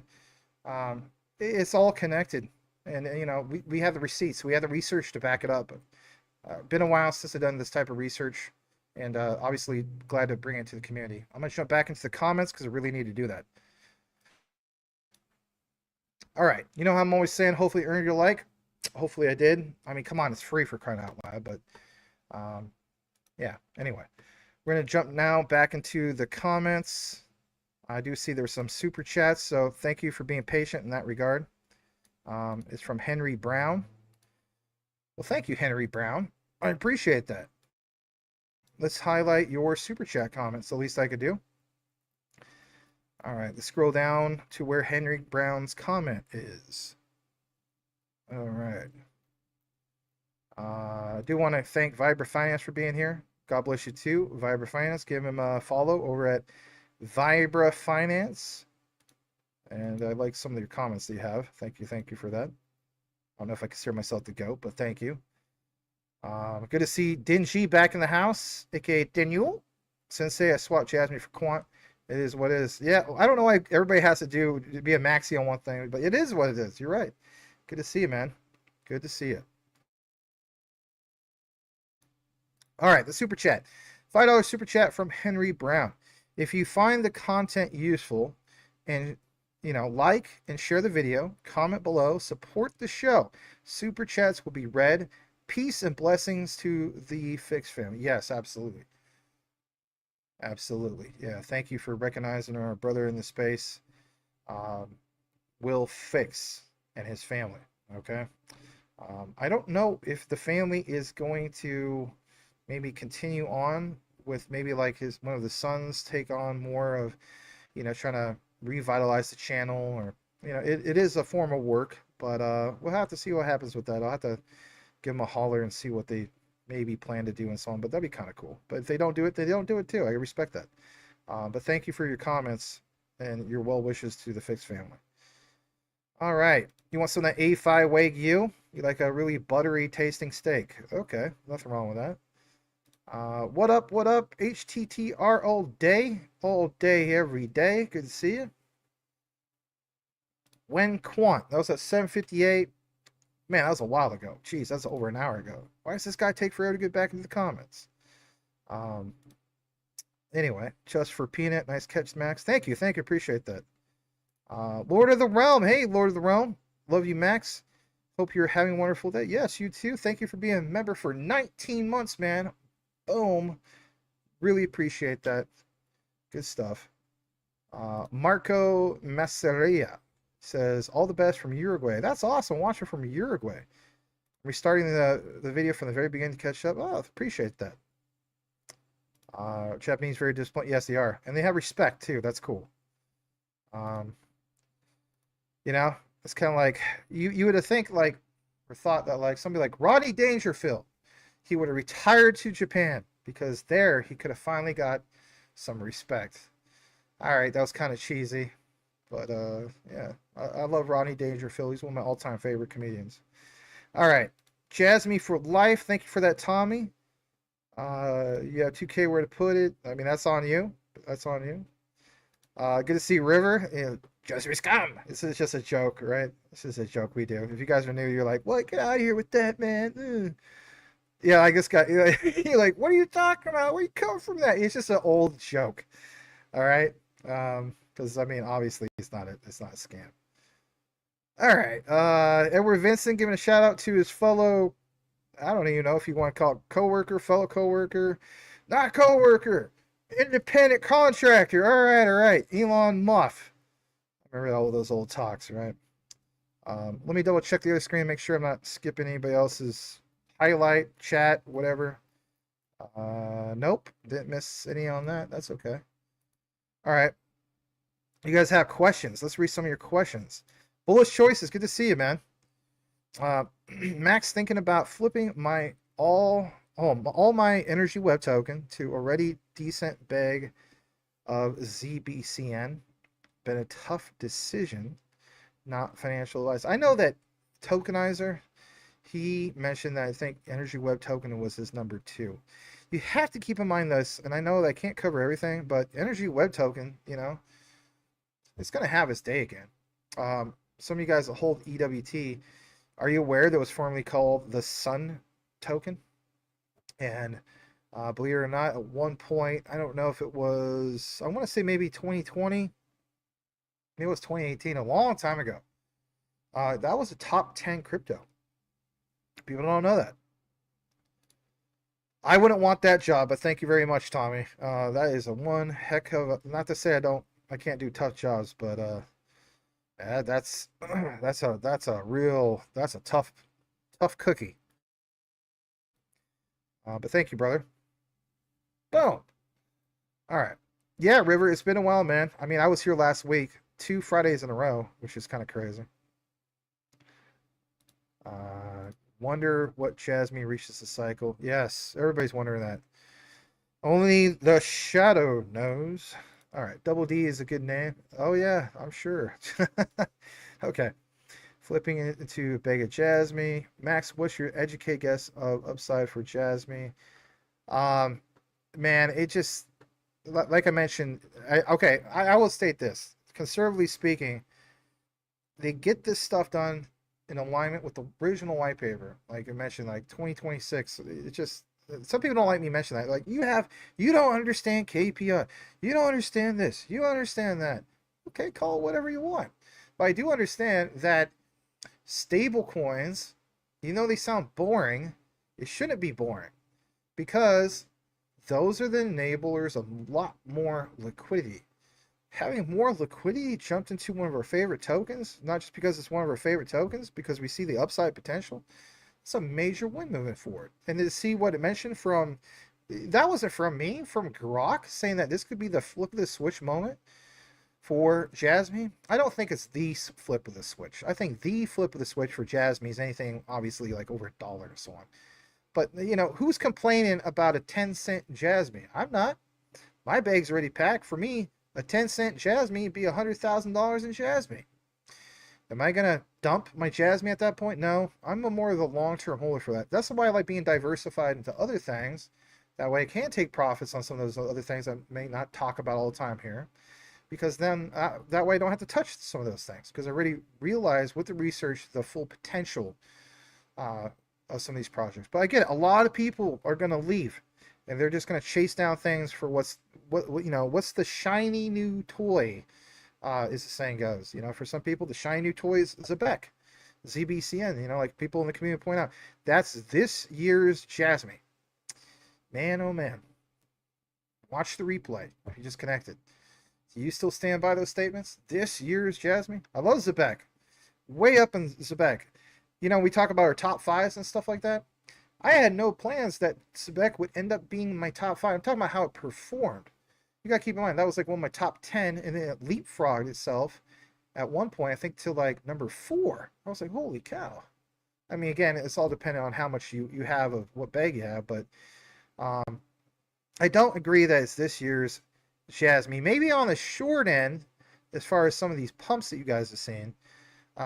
Okay, that might be a good analogy, but as far as, like somebody was to say, yeah, it's a better Jasmy long term, totally different use cases and so on. But 2 great projects. Glad to be into both.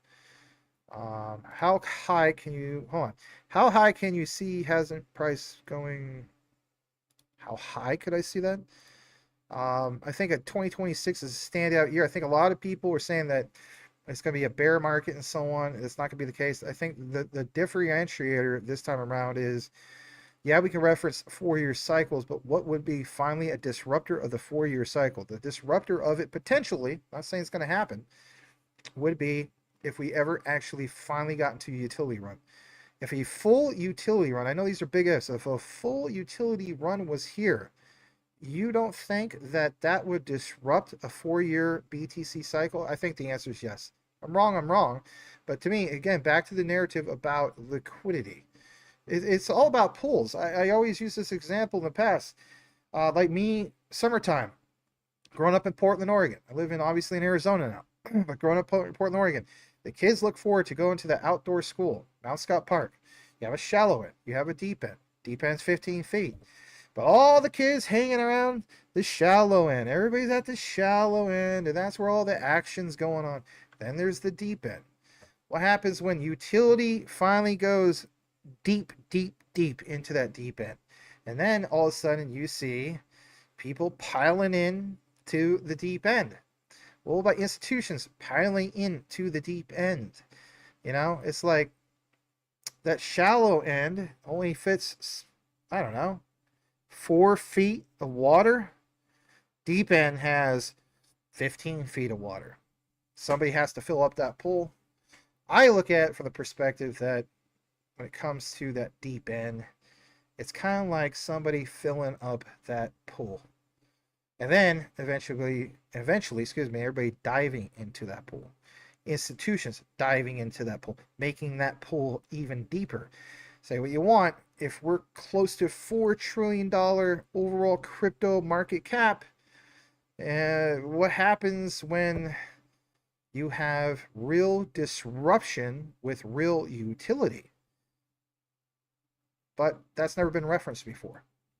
Utility has always been speculative until it's not. What are you betting on? Is there a Sony PlayStation connection to Jasmy? We've been there and done that, and I would definitely say the answer is yes. I can drop you a link. We'll circle back to this. If you're still here, I don't want to just drop it for no reason. If you're still here, I could drop a link that you can watch about how, with evidence, there really, really is. It is one of the most deepest of deepest dives. It gets really deep. Even the logo, there's a person that's connected to Jasmy who created the logo. Okay. And of course, there's the whole thing about the Sony execs. That's a different story in itself. But yeah, I do need to cover more SHX. I do agree. I'm glad that my SHX is way, way up. I'm going to go further down. Major, boom. You had me at Panasonic 100. Oh, that was a while ago. I fell asleep waiting for the show to start and just woke up. Let's go. Oh, jeez. What was it, 8:45? So you fell asleep through the whole show, basically. All right. Well, I already gave you the quick gist on the phone, so it's probably no big deal to you anyway. You're probably too busy, you know, doing something. Right? You know what that something is. All right, moving along. All right, Elon Musk. The market cap was only a few. Yeah, you're explaining about when it was up to 5, right? You did call me at 4 a.m. Actually, it was 5 a.m. my time. Woke me up at 5 a.m. my time and said to buy, and I did. I backed up the freaking truck. At the time, I had, I think, 400,000 Jasmy, and then I was like, whoa, 0.0027. I was like, I'm going to throw another 600,000. I mean, you know, get 600,000 more tokens and get over, you know, like 1 million. And I'm so glad I did. And it is what it is. It's not a you know what measuring contest. Let's welcome Hiro Tamani. You're very welcome. Arigato. Yes. Ski Mask Citizen. Yes. I think of like some of the 50 Cent songs where you talk about the ski mask way. Some of the old Biggie Small songs too. You like that? You're welcome. You're welcome. Yes, thank you very much. If any of you guys want any of that stuff, there is the Patreon, and link is in the description if you're interested. It's got a whole catalog of other ones. I'll probably play another one later. Jasmy Freak. Hey, Jasmy Freak. So thank you to you that you got me into Jasmy, and I filled my bags a long time. Awesome, Jasmy Freak, and thank you for being a long time supporter. Been wondering what happened to you in the comments, but good to see you. Hey, what up, Boozy? Hey, I always recognize your avatar, man. I love your avatar. Let's read what you got to say. Canceled my date when I saw Max was live. Excellent choice, I must say. Hey, thanks, appreciate that. That's very, very cool. I'm happy to see that. But Boozy, I hope that you never get rid of that avatar. So for one, it looks like somebody's kind of boozy. But again, you're going to be like, I know what he's going to say. Yes, that boozy looking picture makes you look like Joakim Noah, right? As we know, he played for the Chicago Bulls. I mean, am I right, guys? Some of you guys that, you know, are in the NBA basketball, does that not look like Joakim Noah? If that doesn't look like Joakim Noah, like if I was Joakim Noah, I'd be like, that looks just like me, you know? Nothing against Joakim Noah. Boil it, mash it, stick it in her. That's, I don't even want to say that. I almost caught myself because you got that one. You got to mess me up. Elon Musk, Michael Cornwell, makes me say things on accident sometimes, and it comes out. I click on it and I'll say it, and I'm like, no, I don't want to say that. And then it ends up being a bad thing, and then I get myself in trouble. And then I end up having you know, like a blooper moment. I don't want to have a blooper moment. Maybe you guys want me to have a blooper moment, but you know, that's cool too. Warner Brothers, love your work. You are my angel of financial insight. Jeez, what a compliment. Even after you're well off, please consider paying it forward and overflow with your blessings. God speed my main crypto man. Thanks, Warner Brothers. Jeez, that's something. Hey, a little disclaimer. Speaking of Warner Brothers, little known fact, my grandpa had a job with Warner Brothers, believe it or not, in the silent movie era. Because my grandpa was born in 1904. He was old enough to be my grandfather. great grandfather. But yeah, he used to work for Warner Brothers. That was no big thing. I think it was like at the time a projectionist, right? Like it's not even a big title. He had other crazy jobs too. Like he was a proofreader. Like nowadays, like proofreader, like that's automated stuff. But yeah, uh, way before like in Los Angeles, before everybody moved there. Yeah, that's where he was born and raised. So he married my grandma in Pasadena, California. How about that? All right. Anyway, you guys don't need to know that. It doesn't matter. Maybe you're like, I don't care about that. Just talk about crypto. All right, Mike, digital liquidity rails. Sure. All right. Thank you for all the research. You're very welcome. Okay, I get what you're saying now. Yeah. I mean, pretty cool, huh? Jasmy, so what is going on in Asia? We talked about that. Heat round. Hey, good to see Heat round. I know you probably missed us in the X Spaces. Always glad to have you at the X Spaces Heat round. But yeah, dropping knowledge, great knowledge. Yep. Tower Hamlet, you're very welcome. Boozy, have you ever talked about Axelar? Yep, absolutely. I've done that a few times on my own. Collaborations with Rue Black. Solid project. And basically the chosen one for XRP as far as EVM sidechains. People say, well, yeah, I went with Axelar. It's a lot cheaper as far as the interoperability standard compared to Quant. Again, different use cases. Just because something mentions interoperability doesn't mean that it's the interoperability that you're thinking of. There's all different forms of interoperability. All right, is everyone too late? Hold on. If everyone's talking about it, it is too late. Okay. Raymond, hello, Raymond. Max, you are the guru of deep diving. Thanks, man. Oh, you're very welcome. Thank you. I'm just trying to catch up on some of the comments. Hey, Muff. Yes, Mr. Muff. Michael Cornwell. Yowzers, when Quant. Joachim No hated me. Heat so bad. Heat culture. Yeah. Shout out to a fellow, mixed Filipino. Basically the head coach over at the Miami Heat. You guys know who he is. Come on now. But I guess he weighed in Heat culture. Eric Spolstra contacted Heat management or whatever, said, hey, listen, can you give me that contract extension or raise or where it was after I finalized my divorce? And they're like, yeah, we could do that. So he does the divorce with his wife, and then he gets that big payday. I mean, that was smart. Can you blame him? Anyway. Nothing against you women out there. I'm just saying. Anyway. All right, let's go further down. Is there a crypto to buy right now? Oh, yeah, of course there is. There's always going to be that. Which brings us to this. I will state this. Hold on. Let's pull this back up for a second. Actually, there is still more coverage. There's quant coverage. We'll get into that a little bit. But anyway, let's pull this up. All right. So the answer for me to your question is this right here. This project, originally built on Stellar, has huge potential and is ISO 222 compliant. Now, if you did a simple Google search, you'd be like, oh, it only shows this on the list. Again, what is Google reference? They don't reference necessarily everything. But anyway, yeah, huge potential. Hit all-time lows, I think, roughly 5 to 9 months ago, give or take. And it is truly the hidden X of ISO 222. And no, it's not XDC, because XDC is a fork of Ethereum. So, again, originally built on Stellar. You may know the answer to that. Huge potential there. Very low market cap. Exclusive that I did with Rob Mass and Crypto Future 99 and Rue Black. That was on yesterday's Patreon exclusive. I do provide extended deep dives over there, but I'm also trying to activate some of you guys, the community.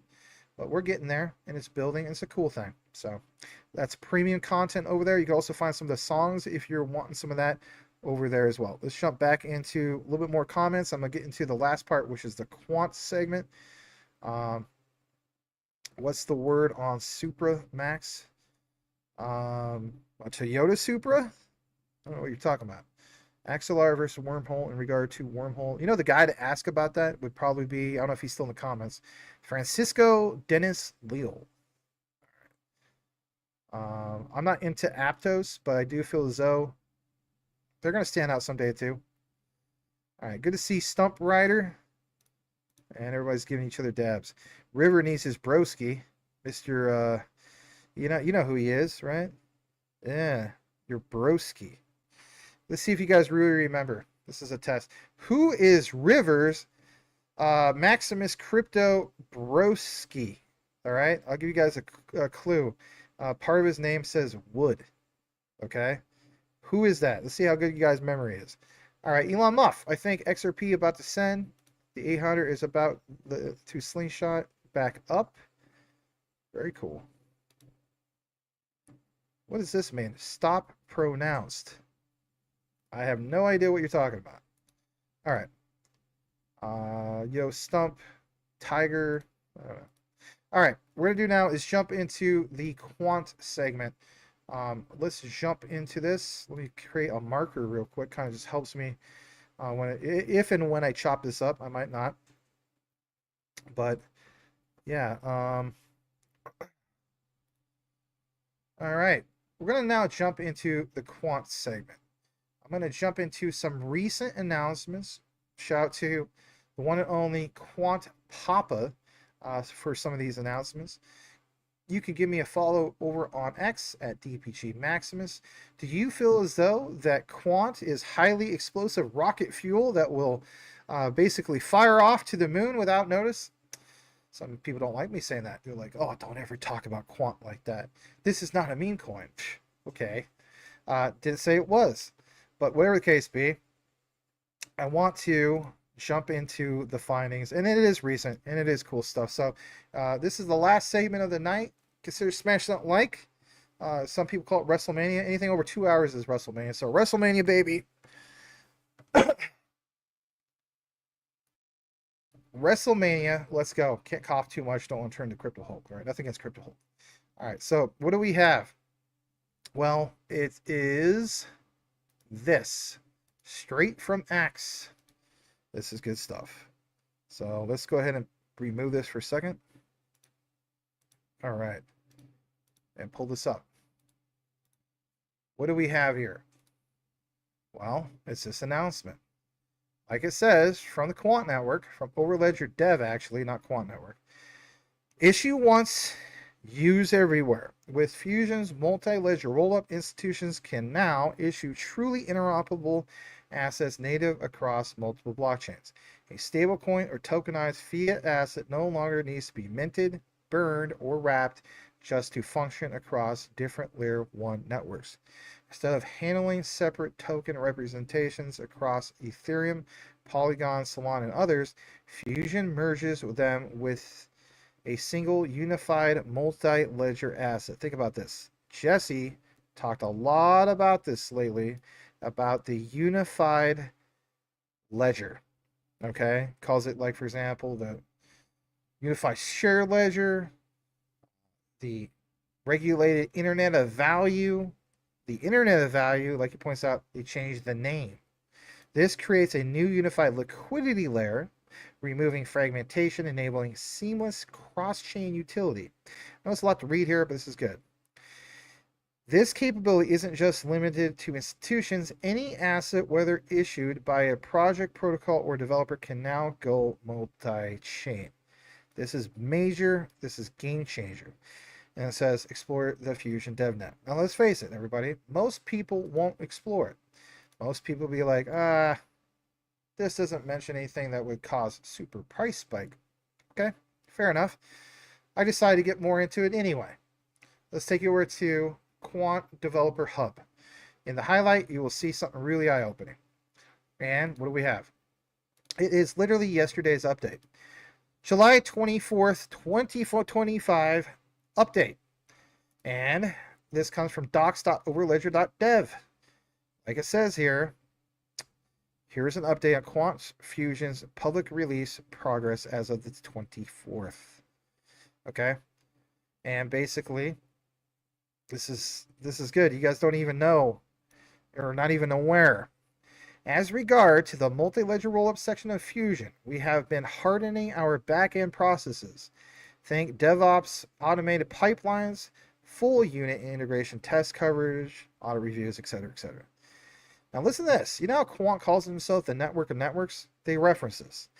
As regards the network of networks section of Fusion, our key recent focus has been on finalizing the open source connector specification, which will be released to selected builders next week, which led us to this decision point.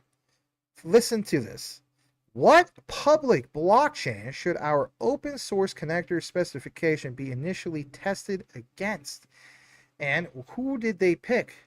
Well, number one, key criteria. A Quant Fusion connector doesn't currently exist for this blockchain. Number two, is it a fairly popular blockchain, public blockchain? Number three, is it some technically interesting characteristics to challenge our specification against? And the decision, the chosen blockchains were Hedera and Sui. Wow. Wow. Some people in the community like seeing this stuff because they're like, yeah, when Quant originally came out, QNT, ERC20 token, they went with Ethereum. Why'd they go with Ethereum? Because that was the one that was most battle tested for the time being. You can boast all you want about high throughput and what's the fastest technology out there. There's plenty of good ones, right? But at the end of the day, for banks specifically, it was more of a sense of that security.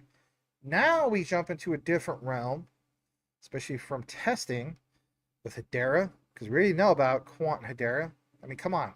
I should say who. Some of you guys might not know this, but Quant and Hedera have always had a plugin connector. This guy's name is Paolo Tasca. He's a professor over in England, but he's also part of Hedera. He was also co-founder, along with Gilbert Verdian. Everybody points to Gilbert Verdian, but they should also point to Paolo Tasca.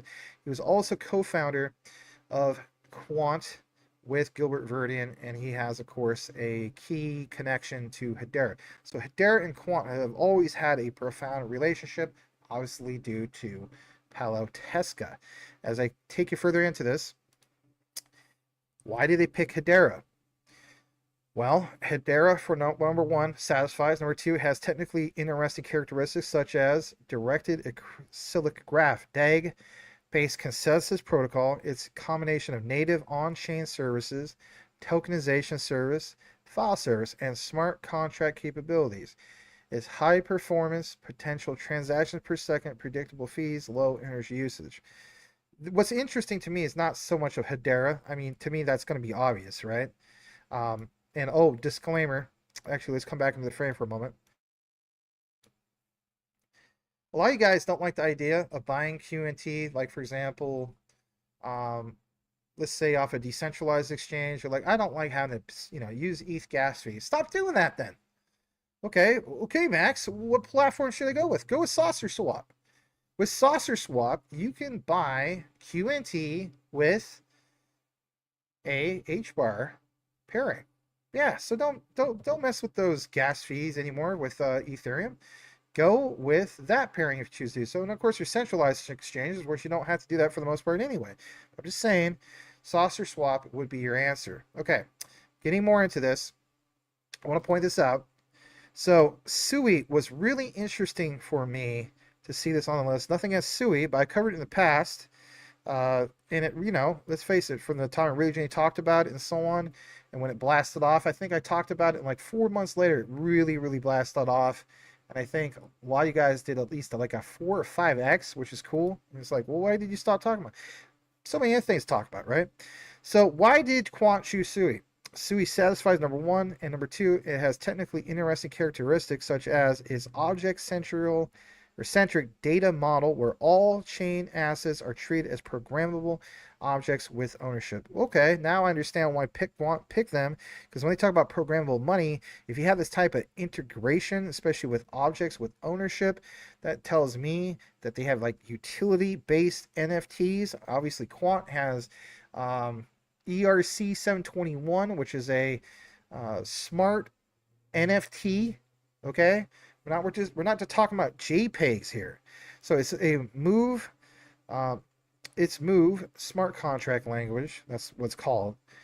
Parallel execution engine where transactions that don't touch shared state are processed in parallel without consensus. I know this is technical, but again, I just want to point out some of these things because, this is interesting to see this in regard to Hedera, obviously with HR, and even SUI.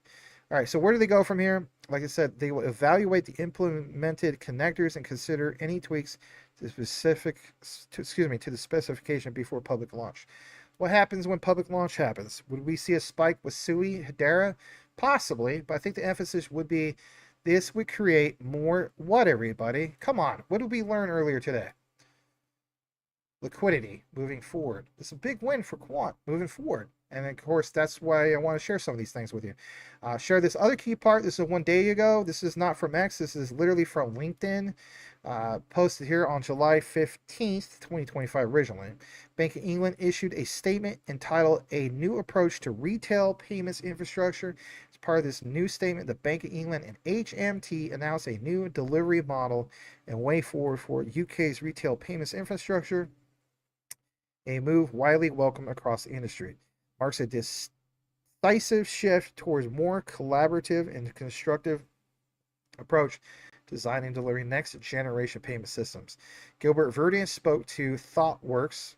If you're wondering who they are, basically I'll share their page with you real quick. But anyway, yeah, he did speak to them. And ThoughtWorks is a global tech consultancy blending design, engineering, and AI to help business thrive through innovation. If I'm not mistaken, they also have integration on either Make.com, Pipedream. I'll have to double check that. But they're here in Chicago, Illinois, in the United States.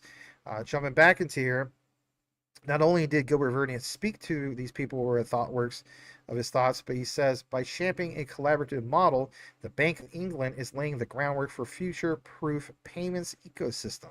So again, some people point out like Quant doesn't move like XRP. After everybody complained about it, what did we see? We saw Quant spike up to over 130. See what you want. That's the third highest it's been since all-time highs. All-time highs, I think, was like 440, 460. Roughly, I want to say maybe a year or so ago, we went up to 160. So, it's kind of doing its thing. Nothing parabolic or anything like that, but we're pointing out. So, again, unlocking the full potential of digital and programmable money. Again, programmable money. Is this why they picked, for example, SUI? Might very well be. This other part I want to jump into is another recent announcement 1 day ago. They referenced the whole thing of the Genius Act. Just made history, delivering the first dedicated regulatory framework for payment stablecoins. Legislation strikes a smart balance between federal oversight, state-level flexibility. Stablecoin issuers under 10 billion can opt for state regulation. Think about that. As long as it meets federal standards, that's a huge step toward clarity, confidence, and scalability. At Quant, we're already working with Tier 1 banks to help them unlock institutional-grade programmable money infrastructure to mint and redeem stablecoins 1-1 against the re-fenced fiat or collateral, complying with Genius Act rules on backing, redemption, and auditability. The use of PayScript, yeah, believe it or not, that new product from Quant, to automate redemptions, payouts, tax flows, and even limits, and set wallet-level controls, blacklisting, compliance logic. I mean, if anything, they recognize the importance of the Genius Act. Of course they would, right? So a turning point for financial institutions. That is definitely a big deal, which brings us back to this. Remember how they mentioned tax? Something that flew under the radar if you're a Quant holder. July 14th, they point out, this in the Quant network, how programmable payments help businesses automate tax compliance. I won't get so much into all of this, but I do want to read this highlight. In the UK, companies spend an average of 15 days a year on tax compliance. Saying goes, everybody, time is money. That time could be better used on growth. Programmable payments offer a smarter alternative by automating tax compliance and reducing reliance on manual processes. Gilbert Verdian says, with programmable payments, tax becomes a real-time, automated, secure pillar of your finance stack. I did a deep dive with Jesse. I haven't released it. It is called Quant and the 3 pillars of trust. You guys are going to want to be on the outlook for that particular video. Very, very extensive deep dive. That might be a Patreon only, kind of up in the air about that one. But whatever the case be, it's really good. So my thing is this. I want to go down to this part. Okay, so for one, like it says here, programmable tax management in action. This is where programmable payments can make a real difference, enabling finance teams to set intelligent rules around tax provisioning. These automated rules can be tailored to match each business's specific tax obligations, income streams, and payment schedules, removing the stress and manual effort traditionally associated with tax compliance. Man, for instance, a business might automatically allocate 20% of all revenue into a dedicated VAT reserve. On the due date, funds are released to HMRC via scheduled compliant payments. This ensures the business is always prepared to meet tax obligations without having to scramble for cash or reallocate resources last minute. The process is seamless, visible, and simple, giving finance teams real-time oversight and reducing the risk of late or missed payments. When done right, automated tax compliance becomes a strategic tool for CFOs and finance teams. So again, we could talk about bridges to anything and everything. What about a bridge to automation for these particular organizations, these CFOs? You get the gist. Again, how would Quant play a role in that regard? Well, here's the finalizer. What do you want to automate with Overledger? Remember how we talked about tax? Just on the surface with Pipedream, not even counting Make.com, not even counting Zapier, you do see some of these integrations with TaxJar, which is sales tax compliance for modern commerce. Quaderno, automate tax compliance worldwide with one click. Quaderno, handles sales tax so savvy. There's Daffy, modern platform and community for charitable giving. Again, some of that tax stuff. Cintage, which I looked into a little bit more further, powerful APIs that allow you to connect your systems with all the information. Here's where I want to take a pause and focus on Cintage. Cintage, again, why point them out? Well, for one, smart contract functionality. Now, here's where I'm going to go with this. This is your first time of ever getting an example of LangChain integration with the Overledger and seeing it in full light.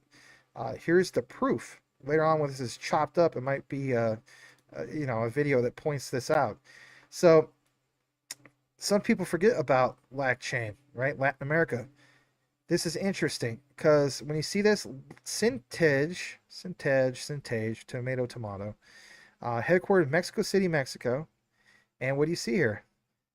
Business data platform that allows you to connect to your business customers' private and public data in Latin America. Say what you want. In my opinion, this is your plug to even LangChain.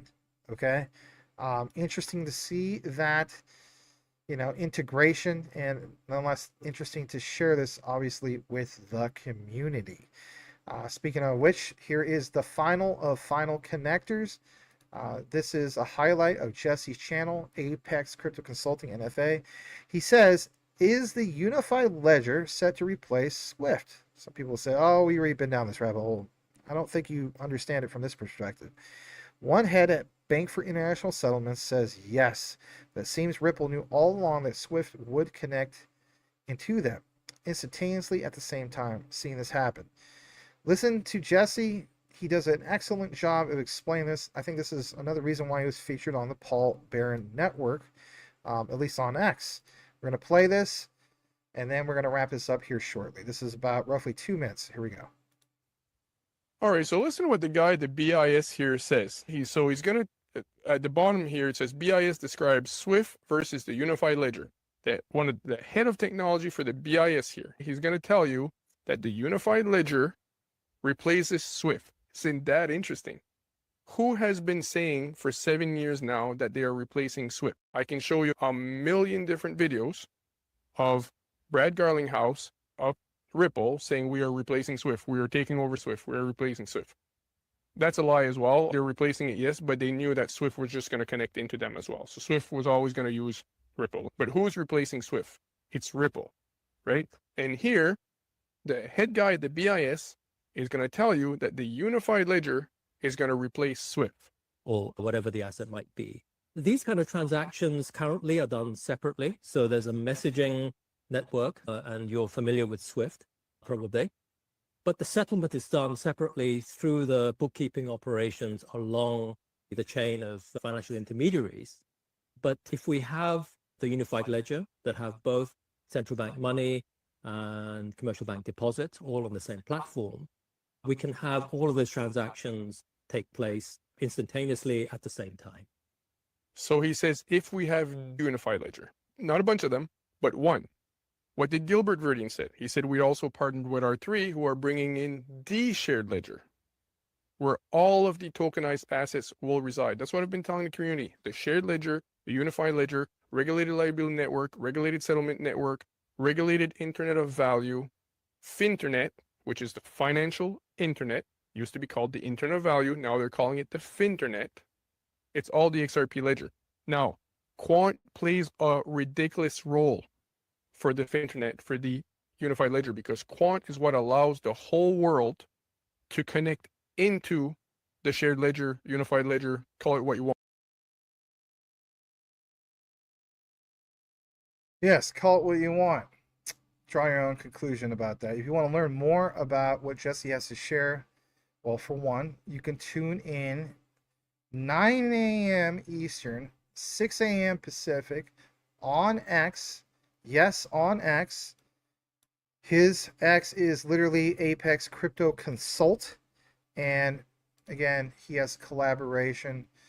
It's already been recorded, but it's a podcast with Paul Barron of the Paul Barron Network. That is tomorrow, as in Saturday, July 26th at 9 a.m. Eastern, 6 a.m. Pacific on X. It's an X exclusive podcast. On YouTube, also give our brother Jesse a follow. If you want to see his channel, here's his channel. Basically, it's this right here. I'm going to share it again. And it is called Apex Crypto Consulting, or if you want the cheat code, just look up Apex Quant Jesse. Either way, you're going to find his channel that way. But basically, here it is. Help this brother tick up to 10K subs. He has been an absolute rock star with his channel. Basically, I mean, to go from where he was at, I think like roughly 400 subs to almost 10,000 now in 3 months. Yeah, he's sizzling hot. Upcoming rising star, but it's because he has like the best deep dives. I know I say a lot of people are like the goats, like in their own way. Like Smoke, as far as writing articles and doing his research, I would say he's way up there. Tokenizer is a goat in his own form, but I would say this: as far as a video format with deep dives, yeah, you heard from me. I give the crown to Jesse. You know, some people say it's me. No, it's not me. We all have our different perspective. To me, he's the GOAT. He's the GOAT when it comes to it, because I've never heard in my lifetime anybody explain that Ripple is the IMF. So you want to learn about some of that stuff. I'll show or highlight some key videos if you're considering going over there. Check out some of these. So the first one I would actually recommend, he claims the audio is bad, but it really isn't. You want to go to his first video. Click on the oldest, XRP Internet Value. There's only 1,100 views on that particular one, but man, does Jesse really break it down in that video. The other one where I want to go into is like where it says, I cracked the XRP code, Ripple equals the IMF. Basically speaking, this video is another reason why he was highlighted by Digital Asset Perspectives channel, you know, Brad's channel, and then also Paul Barron recognizing his channel, right? Because he's right. I have, you know, a lot of times you go into comments and like there's people that are not convinced. You go into those comments if you just want to see it, or just watch the video in its entirety. It's not an hour, it's 25 minutes. It says, I cracked the XRP code, Ripple equals the IMF, the secret 37-year plan. I'm just going to give a forewarning. When you go over here and see some of this, especially like this video, the most popular one. XRP equals Unified Ledger. Part 2, QNT myth busted. It's not FUD against QNT. He loves QNT as well. That's his most popular one. But bottom line is, if you go over there, I guess I give you a forewarned warning. I might not see you here for a while, and that's okay. I'm just saying, you're gonna go there and you're gonna be so impressed with his knowledge, his deep dives, that you might be like, well, geez, Max, you're always saying sayonara from the Rice Crop Consortium. Well, sayonara, man. I'm gonna be on this journey going down the route, and that's fine. He deserves it. But I'm looking to do more collaborations with him soon. We were supposed to do one, I think, roughly Wednesday. I had some things that came up. But anyway, there's this channel. Give him a follow. And again, I think you'd be very glad that you did. It's basically at Apex Crypto Consulting NFA. And again, if you want the cheat code, it's just Apex Crypto Quant. It'll come right up. Or Apex Crypto XRP. This channel will come right up instead of typing in all that other stuff. But anyway, I'm going to read the last bit of comments, then we're going to wrap up the show, and yeah, let's get right into it. All right, so let's see what we got on the last bit of comments. I don't know where we're going with this. Something about wood. I don't know. I mean, somebody referencing Michael Cornwell, Elon Musk. I don't know if somebody's talking about Kathy Wood. I don't know if somebody's talking about, Cornwell Wood, may have wood. I don't know. Just throwing that out there. All right. Rico Mart says, index 45 need to be 70. Oh, okay. For all season. Yeah, the Hulkster. Little known fact that he was the first person I called on a payphone. I have to explain this real quick. You're gonna be like, what? So I was 5 years old in 1986. I'm 44. Okay. So back then you could have quarters. And I understand some of you guys had dimes. I mean, people are older than me. I'm just saying, when I was 5, you could take a quarter, go down to a payphone, put it in the payphone. So I used to live across the park at Mount Scott Park, Southeast Portland, Oregon. There used to be this payphone at the park on the opposite side of the park. So I had a quarter, and I put that into the payphone. And being the little kid I was just like, I pressed 0, which apparently I didn't need to put a quarter in to press 0, right? Operator comes up and she's like, "Operator, how may I help you?" And I was like, "Yes, ma'am. I would like to be connected to Hulk Hogan." And she's just like, "Do you happen to have his phone number?" And I wasn't trying to be a little wise ass, but I said, "No, ma'am. You're the operator. That's your job." And she was like, "Kid, you need, for one, it's going to cost you a lot more than 25 cents to dial Hulk Hogan." She was like, "I'm sorry, but unless you have his phone number, I'm not going to be able to connect you." And then click. And then I'm trying to get my quarter back, and of course I don't. So I'm just extremely disappointed. And I'm just like, what in the world? I was told I was going to be able to speak to Hulk Hogan. Anyway, never met Hulk Hogan, but when he was my childhood hero. I watched a lot of WrestleMania. Well, not just WrestleMania, but WWF growing up. Knew all the names back then, Hacksaw Jim Duggan, Jake the Snake Roberts, all the big names, not just Hulk Hogan, Macho Man Randy Savage. Met Superfly Jimmy Snuka once. Also met Billy Jack Haynes. I don't know if you guys know who some of these guys are. Anyway, that used to be my thing back when I was a little kid, 80s wrestling. Then when I became about maybe 13, I want to say, for some reason when I hit teenager, 13, I just kind of lost interest. I mean, I watched it once in a while, but it was not like when I was a little kid. I was just like, man, Hulk Hogan is the man. Anyway. All right. Roddy Bricks. Not from the Bricks Nation. Yes, sir. Big Quant. Nice. Hiro Tamani. Rest in peace, Hulk Aussie on Theo. Elon Muff, aka Michael Cornwell. I kept seeing people say "Rest in peace, Hulk." Oh, that's so bad. I'm not gonna read that. I'm not gonna read that either. You guys are horrible. Ah. All right, Quant testing H bar. You know Channing is grinning from ear to ear. Oh yeah, of course.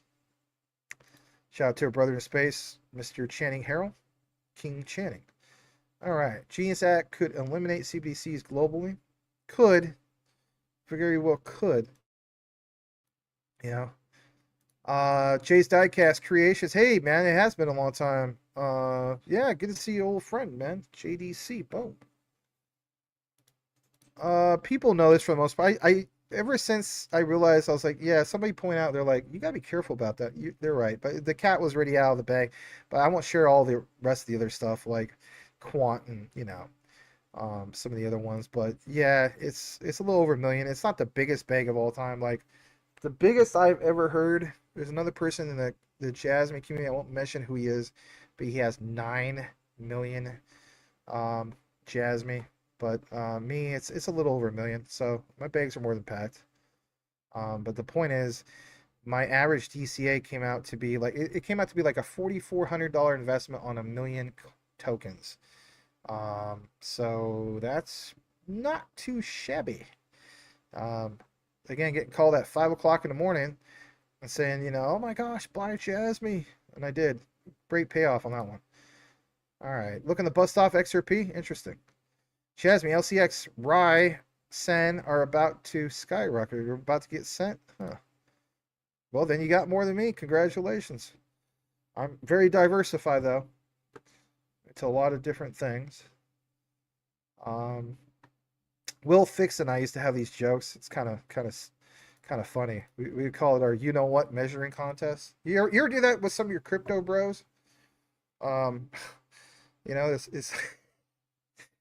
When I visited him in Tennessee for Thanksgiving, we used to bust out our phones, right? And he'd be like, "All right, let's," he's like, "I'm gonna whip mine out," and I'll be like, "I'm gonna whip mine out too." It's like we would compare, like, whose portfolio was higher because things were blasting off right after Trump won the election. It just a lot of stuff, and it's just like he was like, "Oh man, my Wizard's out in full glory."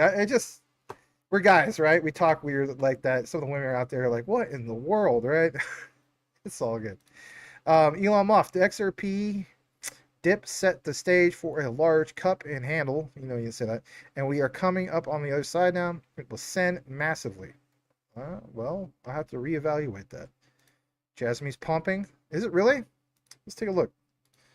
Let's take a look before we wrap things up. Is it really, really pumping? What do you define as a pump?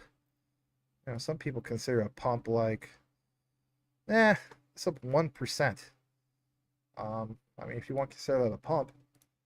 All right. Hiro Tamani, down with the Fed, no more printing. Yep. G Money, new money. Welcome, welcome. Hope you're doing well. I am doing extremely well. Thank you. It's almost time for Jasmy. I agree. Yes. That was at. You would have to rewind. There's a whole segment about that. So, yeah. It's more like a discovery. But it could be the first of many, like flip of the switch, if you will. I think it's one of the biggest moments for Jasmy when it happens. Boil it, mash it, stick it. Yeah, I know what you said before. All right, Ethereum. Okay. I don't even know where you're going with that. What's the Jasmy news? You missed it. You were late. You can always rewind it. I'm not gonna say it again. Dreamer, hey Dreamer, good to see you. What's up, Max? Hope you're doing well. And it's up to 4.5% of that. If you want to call that a pump, I guess. I guess anything's better than nothing. So that's the show. We'll play a final closing one out. This one is for this guy. Big shout out to this guy. Okay, because he's a huge fan of Nirvana. So if you enjoy this kind of material and you wonder where you can get it, basically speaking, you can find that over here. And I'll show you this, I'll put it into the comments as well.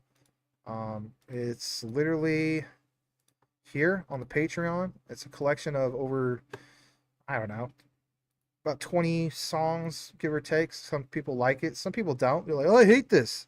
I don't like it. I don't like it at all. Well, it is what it is. I mean, music is, some new music's not for everybody. But yeah, not a pump. That's life. Yeah, that's just life. So here's the link to the Patreon if you guys are interested in it. This is the send off, and shout out to Michael Cornwell, who's a huge fan of Nirvana. This one is for you, sir, and I hope you enjoy it. And let's just play this as the final outro, if you will. Again, guys, it's been a great show. Consider smashing a like, subscribe. If you're regular, jump on over from being a regular to a subscriber. And will we have another show maybe this time next week? We'll have to see. But thanks for joining me 2 weeks in a row. That's a record for me to do a live show 2 weeks in a row. But glad to be here with you guys. So let me find the video real quick. Yep. Instead of Smells Like Nirvana, we're going to call this one Smells Like a Bull Market. Yeah, Smells Like a Bull Market. Michael Cornwell, this one's for you, brother. Here we go.